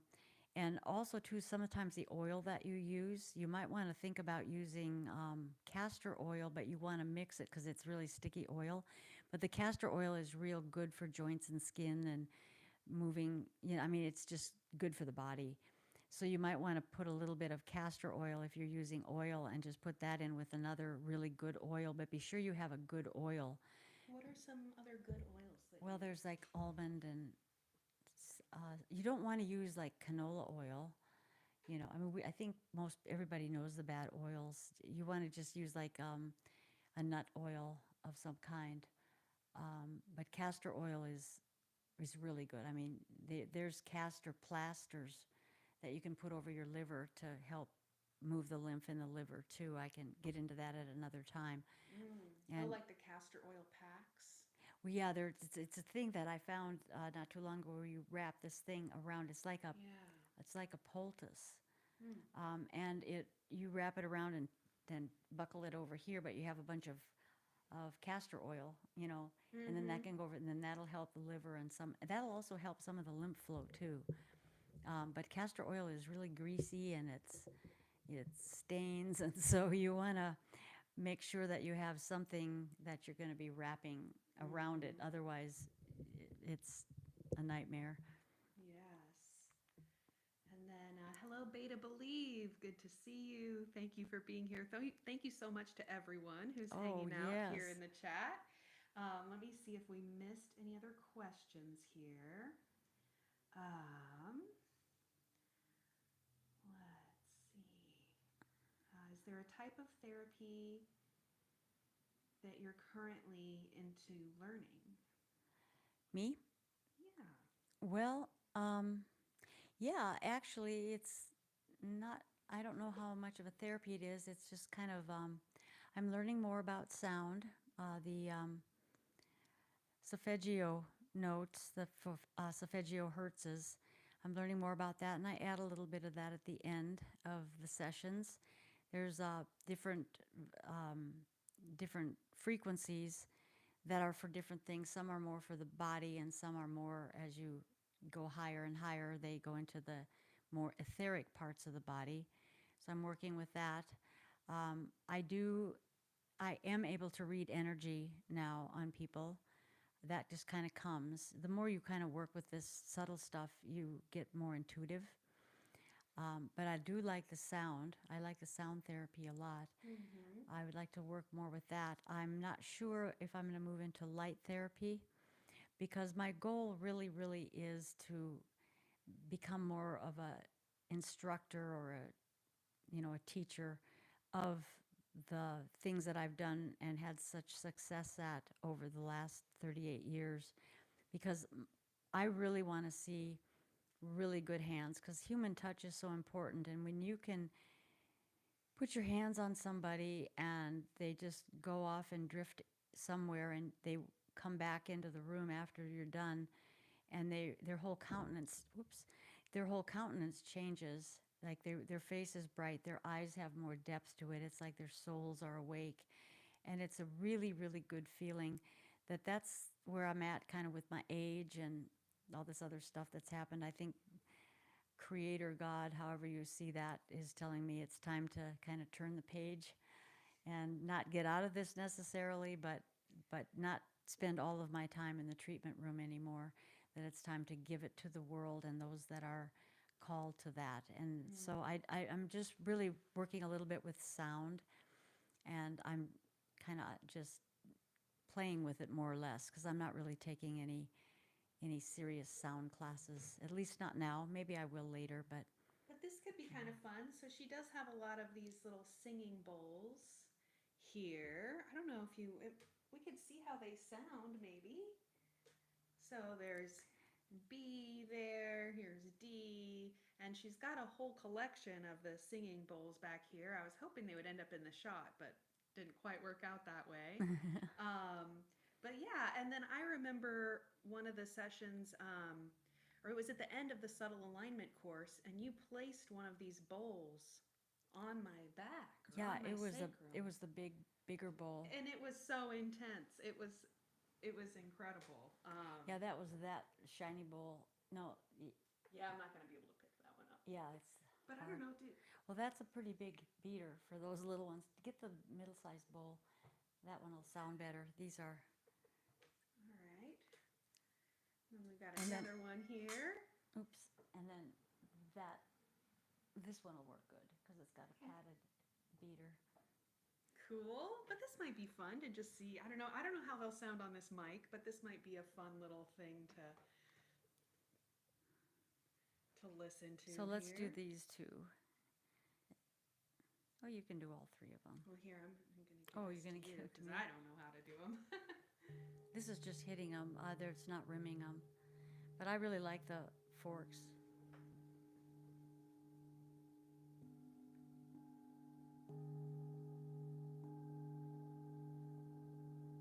I don't know how that picks up either, but it sure is pretty. I think it sounds cool from what I can tell.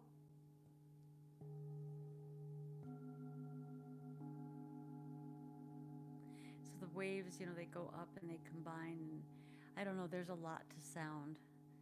So it's another whole career.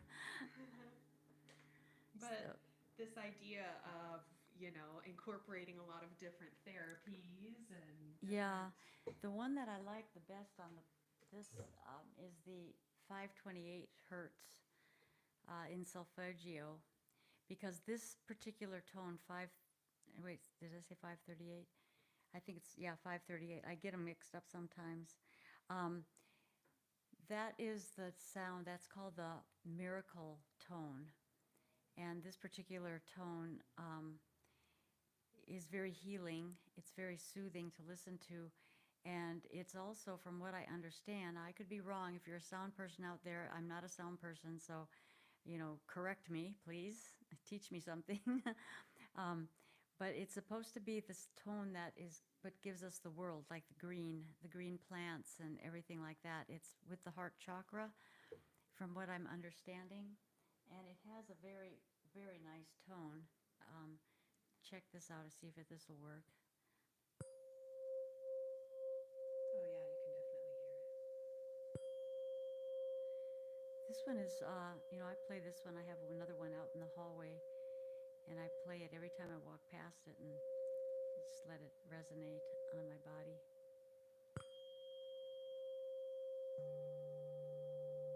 Oh, that is so nice.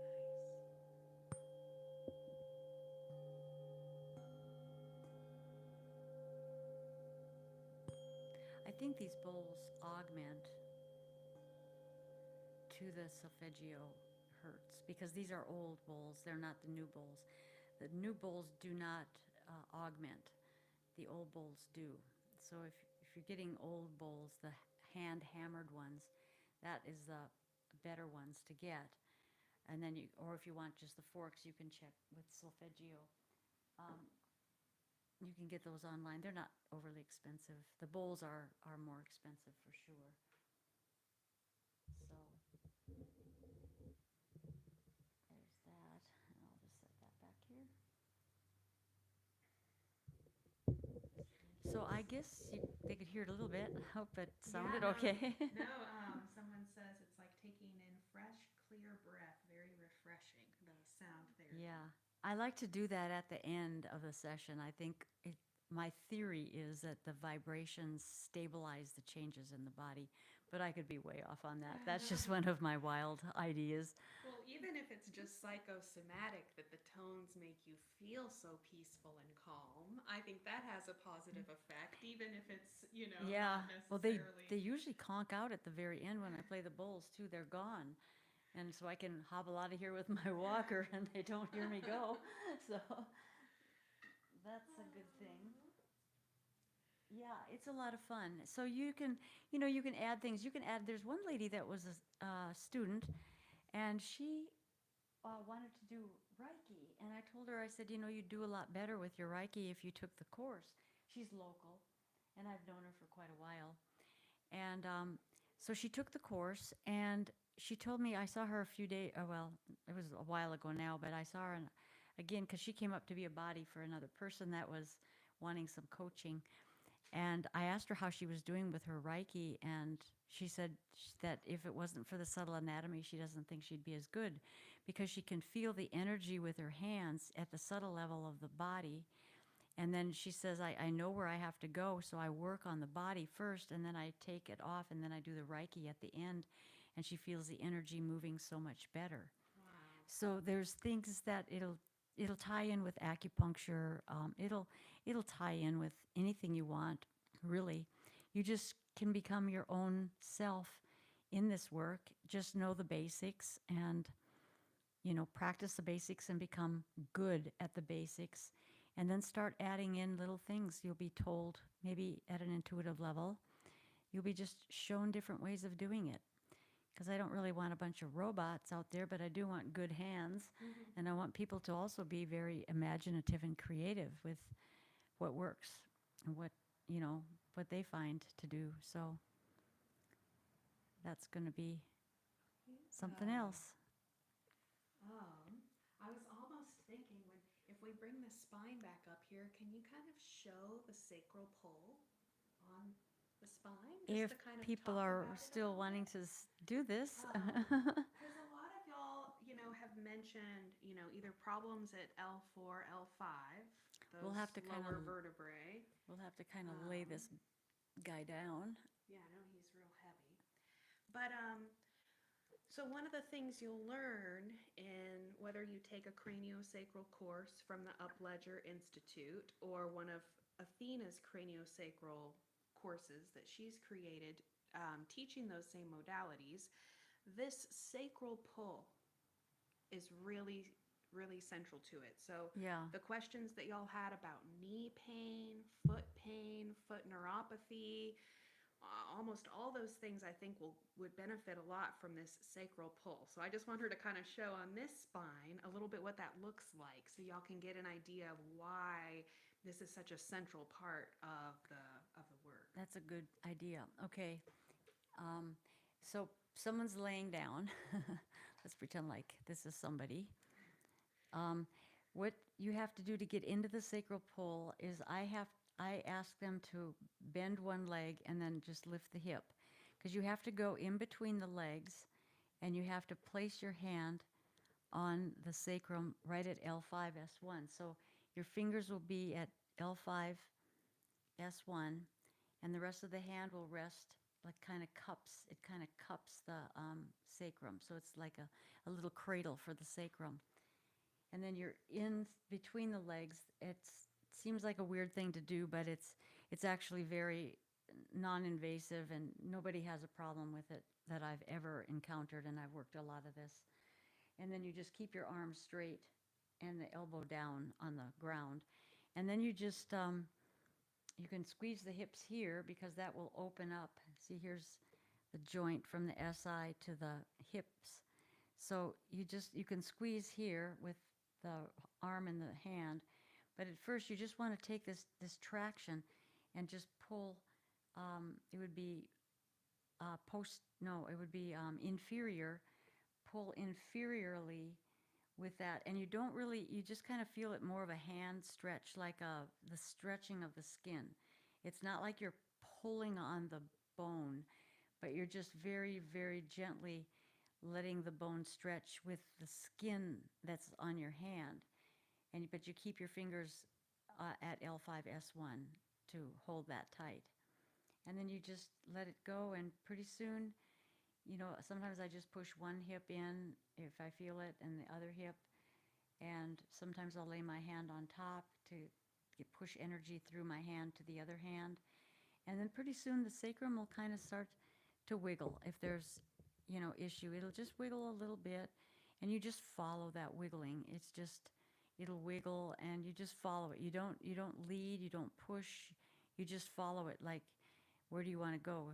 Show me where you want to go. And and it'll show you, and you do that because then you have enough resistance on it so that it can actually find its proper position.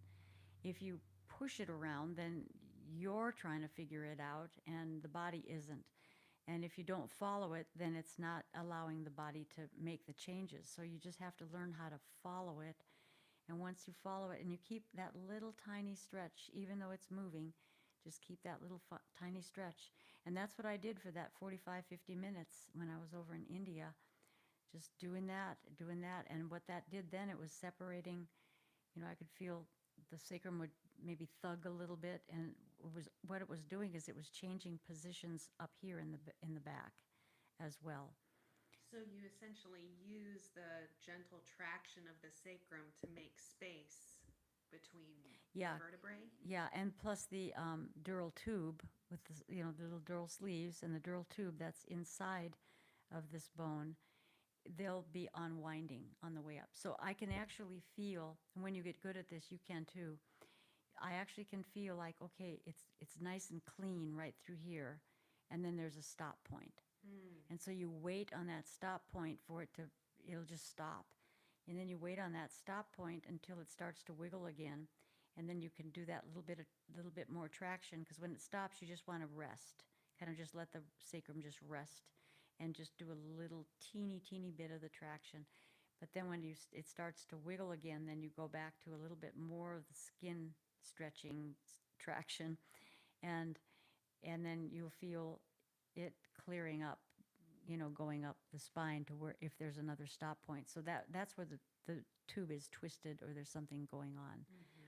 And that takes, that's why I like to really get a lot of explanation with this, especially for the people that are doing this all online and they can't get to me. But I do want them to understand how you have to follow everything. Same with the bones in the head. You have to follow the bones. Same with the subtle anatomy in the foot or the ankle. You have to follow those bones. And so it's like, just get yourself out of the way. You're not fixing anything.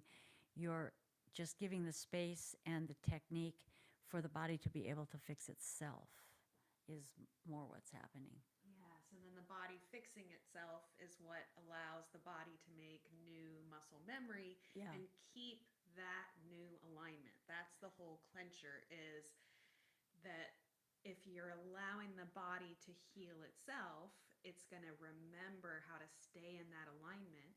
And this is how you actually have people who come in for a session and then they don't come back, because I you've know. actually helped their body heal and then retain those changes. Yeah, because when I left India, that was the Gurney guy.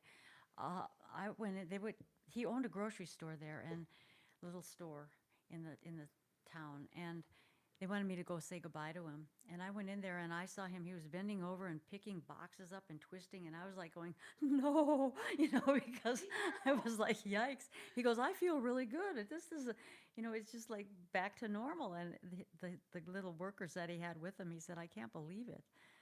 So, that is the kind of outcome that you can have. But again, that does take, skill in the therapist and really understanding that what they're doing is really listening to the body. Just listening to the body and letting the body tell you what to do. So it takes a lot of pressure off of me, because I don't have to fix anything. I can just say, this is you doing it, so show me where to do it. And if you're not going to do it because your mind is thinking about dinner, then it's not going to do it the way it should. Don't blame it on me, because I'm not responsible for that. Your body is responsible for putting itself back in place, because that's what it can do. And, sometimes it needs help. Sometimes it needs more aggressive help. But for the most time, it's just, it's really beautiful stuff. Yeah. Okay, I'm trying to see. How are you feeling? Do you want to stay on a little bit longer? Are you feeling like you're hitting your I'm kind of, energy for the day? I'm getting to that point, but I'm still. So if there's any other questions, y'all feel free to leave them below. We'll probably be on for another, 10, 15 minutes maybe. Yeah, that sounds good. But I hope that y'all have had fun with this. I know I've had fun and I've learned a lot here. So And she's been under my hands. It's true. In fact, she didn't really understand it until she got under my hands for the first time. Not with massage. That's a different story. But with the cranial work, the first time I did a cranial on her, I remember you waking up and going, "Wow!" It's like, Oh. And then just as a side note for anyone who's listening, the difference between massage therapy and subtle work, because I know in your mind you see them as two very different things, but for people who are watching a video or getting body work, it's a little it's confusing. So yeah. maybe just discuss. Well, the massage is done muscles. It's basically just muscles. And, sometimes you can stretch muscles, with certain moves. Just be sure that the alignment is there if you're going to be stretching muscles. Um, whereas and they tend to work deeper, more aggressively into these muscles. But the subtle anatomy is where you're going very gently and you're going into the small bones of the body, and you're working with the fascial webbing a little Mm. bit more, and so that's what the difference really is. It's really two different things.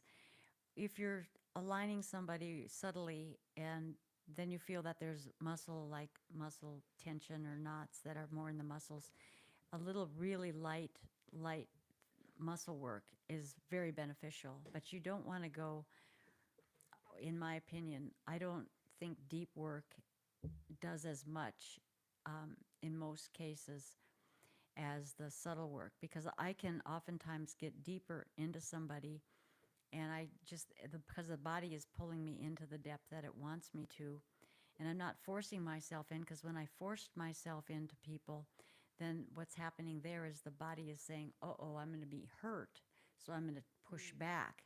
Whereas if you just go and you just wait and the muscle says, okay, you're not going to hurt me, then it'll pull you in deeper. And as it's pulling you in deeper, you'll feel a lot of wiggling going on. And then that will be telling you that there's a problem because the muscle is a little bit knotted or wound up. So you can just keep moving yourself in as deep as it'll go. And you usually can get deeper than if you force yourself in, because the body will react to that and say, oh no, that's not going to feel good. So I'm not going to let you do that. So that's the difference that I see anyway, between the two. Okay.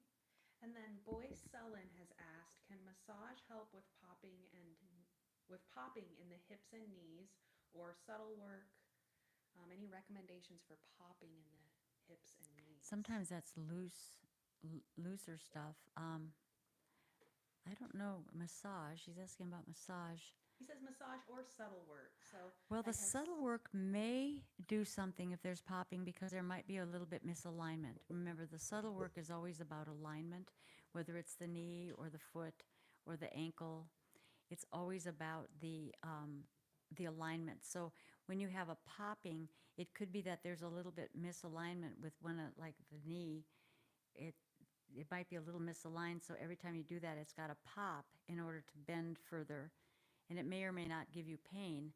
But the problem with any kind of stuff like that is eventually the bone will wear out a little bit more than what you want it to do, because over time it's just like if you're driving your car and the front end is a little misaligned, it's not going to yeah, I mean, it's going to wear out part of the tire differently than if it was in alignment.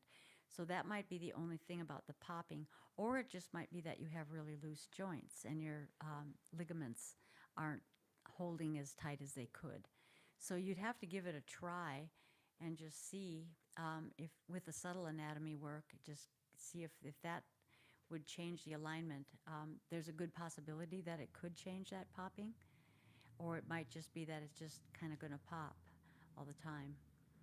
So if you've had a lot of usage with it, it's hard to say, but I know that I was on toe shoes for a while, and I have a big toe that just keeps popping because it didn't really like being on toe shoes. Mm. But but it doesn't pop as much as it did because I had worked it subtly. So it's not like every time I take a step it used to pop, and now it's just every so often it'll pop. So it did correct it to some degree. It's hard to do myself. Oh, yeah. And I know when we were filming the subtle alignment course, which I have linked for y'all in my pinned comment, any of y'all who are like interested in learning how to do this subtle alignment, she has an incredibly detailed course teaching it.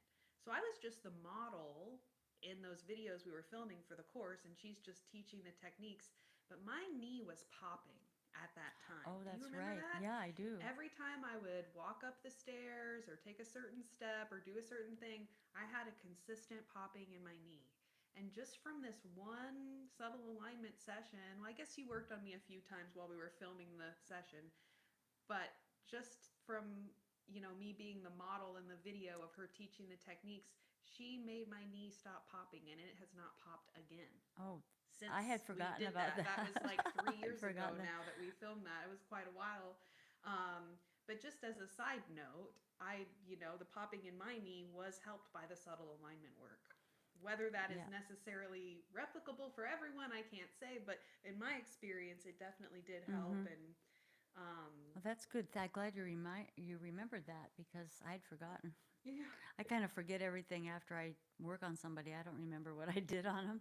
yeah. It's like, what did I do? But when you're the body, you remember. You remember that stuff. So I definitely remember that Well, that's she good. did Yeah. help the popping that I was having in my knee with that work. And one of the things that's taught in the subtle alignment course is how um, you know basically the bones of the foot and the knee and the hip all kind of affect one another. So this idea of helping those bones um, find their ideal alignment and move into that ideal alignment on their own, that is really really something that I experienced how much it helped my situation that I was in. But it really does kind of grow your appreciation for how much just our paying attention to our posture, the way we walk, the way we stand. She talks a lot about the heel strike, which is just the way that your foot comes down on the ground, and how your weight is balanced on the foot. But all of these little kind of postural things is another thing we've talked about, making a course for you guys. So right now we have the course for body workers and massage therapists. And then the next thing on the list is something for all of y'all at home who may be experiencing pain or discomfort or popping in the joints or something like that, so that we can offer Mm-hmm. something to help you, whether, and that was a good question, Divine Being, about like what's a good yoga pose or a good pose to do. And she had a great answer for that. I wrote that on my list. Hey, let's make a video of this. Good, because yeah, I was in the middle of the thoracic part, and Yeah. everything went haywire. Then it seemed like I gotta Um, move my stool a little bit. There. And then there's a question. Can you talk about how massage could help chemo induced neuropathy in the feet and Oh, lower legs? oh well, chemo is such a rough. That's such a rough medication. That's an I mean, intense medication. yeah, because there could be just damage of the nerves on that. I would say anything you can do to try to stimulate the nerves would be the best thing you can do. But that is such a strong medicine that it's a harder one to correct out of. But if you can figure out some of the maybe nutrients that have been deficient because of those treatments, figure out some nutrients that you might need. I don't know what they would be. You'd have to talk to somebody that knows a little bit more about nutrition and get some good things into your body to help the body to repair a lot of things that have happened. And then maybe get some subtle alignment or easy massage. You don't want to have somebody really working very hard on you if you've had that kind of a therapy. That could lend to some help for sure. But overall, that is a really, really toxic, and a lot of people have been helped by it, but it does take its toll as well. So just be mindful of that, but you can still overcome a lot of that if you, but you do have to get your body built back up with any nutrients that might be lacking in your body. That's really important too. So, and a lot of the food that we're getting these days isn't that good. So you want to start to understand, maybe just look up different things about food and what's in food and different, they're like, I personally like herbs the best. Herbs work really well for me. They're easy to take. They're natural. You just pick them out of the ground. And I have worked with a herbal company called Herb Farm, HERB hyphen PHARM.com, that I'm happy to just tell you about. But they have some of the cleanest, best grown, best harvested herbs. And in my opinion, those are the herbs I've seen the best happening with medicinal stuff. Now, some of the herbs, do carry a lot of nutrients in them as well.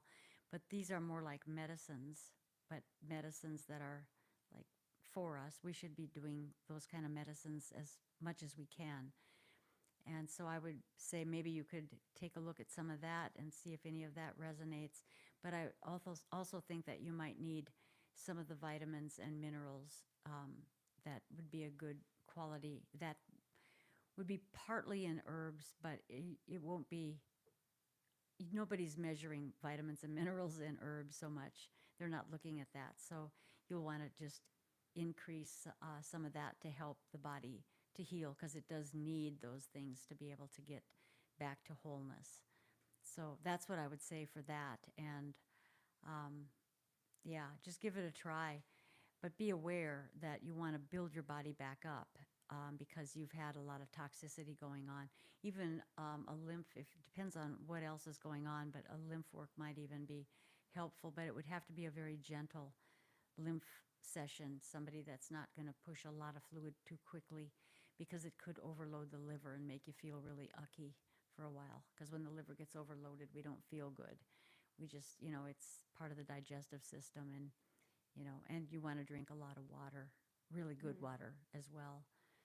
So that's all I can say about that, because I'm not a physician and I can't really, say what you should or shouldn't do, but I can suggest that there's things to look for and look at, and then use your intuition on it, whatever seems to resonate. Because if you really tap into that, it'll tell you. Yeah, it'll get you there. So that's all I can say about that. Yeah. All right, you guys. I want to thank y'all so much. This was so much fun. If y'all think this was cool, be sure to let us know. And I don't know if you had fun, Athena, if you Oh, think you I want to do another one. I would love to do another one if there's interest, for sure. Yes. Uh, because, yeah, I think it's important that we start to look at ourselves and our bodies differently and understand that there's different methods than what we've been accustomed to. And I think it's time for us to become a little more creative and explore and have trust and begin to understand things at a different level. Just Mm-hmm. kind of open our consciousness up a little bit wider and not have fear about changing some ideas that we might have been told that we have Yeah. to think about, but just be creative. And also listen to your body, let it tell you what it needs to do, because it will. You will develop more intuition as time goes on. And that's where we got to head humanity. We've got to head it in a different direction for sure. So Yeah. that's my little. So this is great. Yes, Divine Being says thank you. Very cool. Steven says this. There's definitely interest from me in another live. Fantastic. And then just in case there's anyone here who wasn't here at the beginning, if you just want to, a lot of y'all had been asking in the comments on the channel um, how Athena's doing and kind of recovering with what she's been through. So if you just want to share a little bit more about that, Yeah. just in case there's anyone who's in the room now that wasn't here earlier when you Yeah. mentioned it. Okay. Yeah, I'm emotionally doing well. I have my meltdowns like everybody does. Physically, I feel good, but I am not able to use my legs yet. I cannot put full weight on either leg, so I do have to have a walker. I'm walking a little faster. I can't handle 6-inch stairs, which is what my stairs are yet. I can handle 3-inch stairs, but it's still pretty painful. I have a little stool that's 3 inches, and I step up on it and walk across it and step down, and I do that back and forth. And I do exercises to strengthen my legs. I know my legs are stronger. I can stand up faster. I can sit down easier. I don't have as much pain, but I am in a fair amount of discomfort. And I'm back at work, and I love the work, and people are happy to see me back at work. So overall, I'm doing good. I just don't have the client load that I had. And I'm very grateful to all of you out there. Some of you who have donated to me have really helped me out a lot, especially with my greatly reduced clientele load. But, God has a way of taking care of us if we have trust in that. And I'm just watching miracles happen. But I'm wanting to get my legs back as soon as possible. I just have an awful lot of hardware to deal with, and the hardware is giving me the biggest part of the problem. So I'll be okay. Thank you for asking. I appreciate that. And I'm overall doing well. I am taking different vitamins and minerals to build my body back up and to help in all that. And I do have a natural pain remedy that works really well, natural pain medicine. So I can share that, but I want to share that a little bit differently than in this platform. Yeah, so if any of you guys are interested in learning more about these things or more about the course, Athena's also going to start doing some newsletters again on her email list. Yeah. She does have an email list set up, and I will share that in the chat.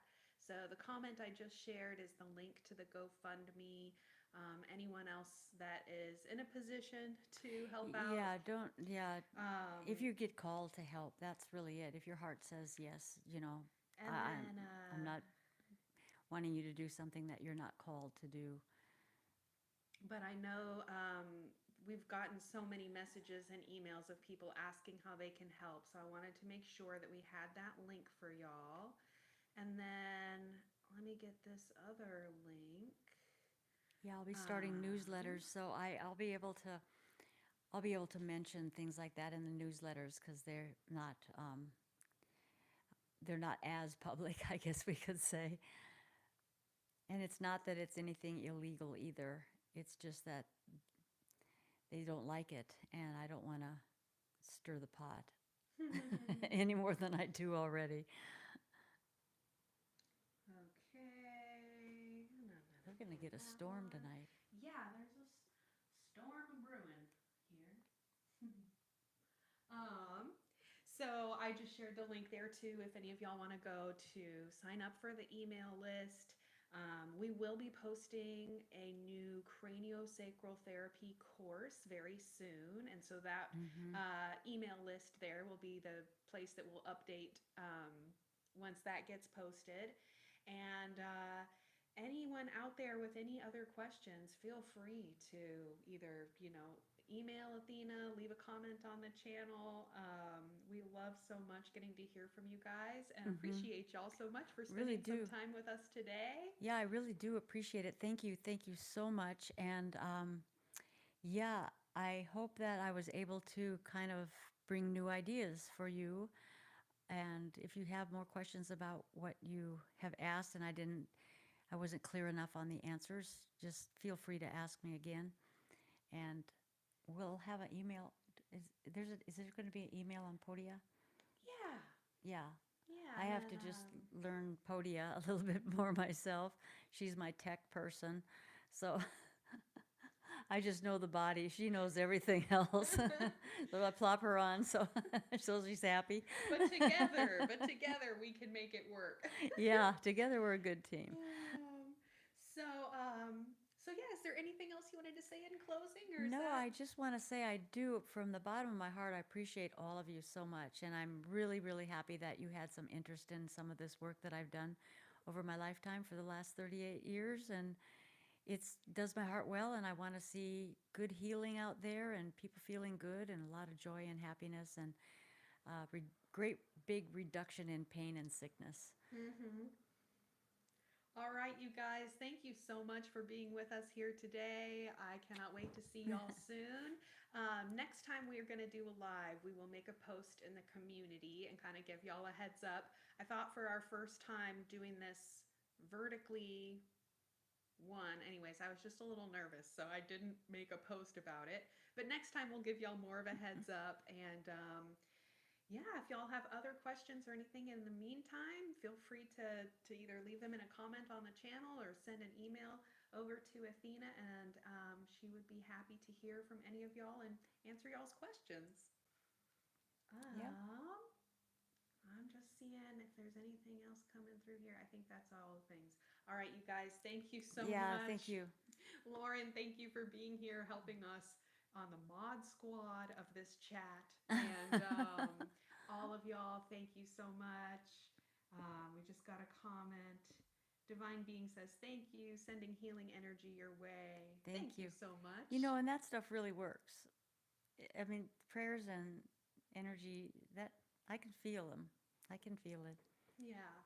We appreciate y'all so much. We will see you very, very soon. Thank you so much for Yeah, watching. thank you, and we'll see you again. All righty.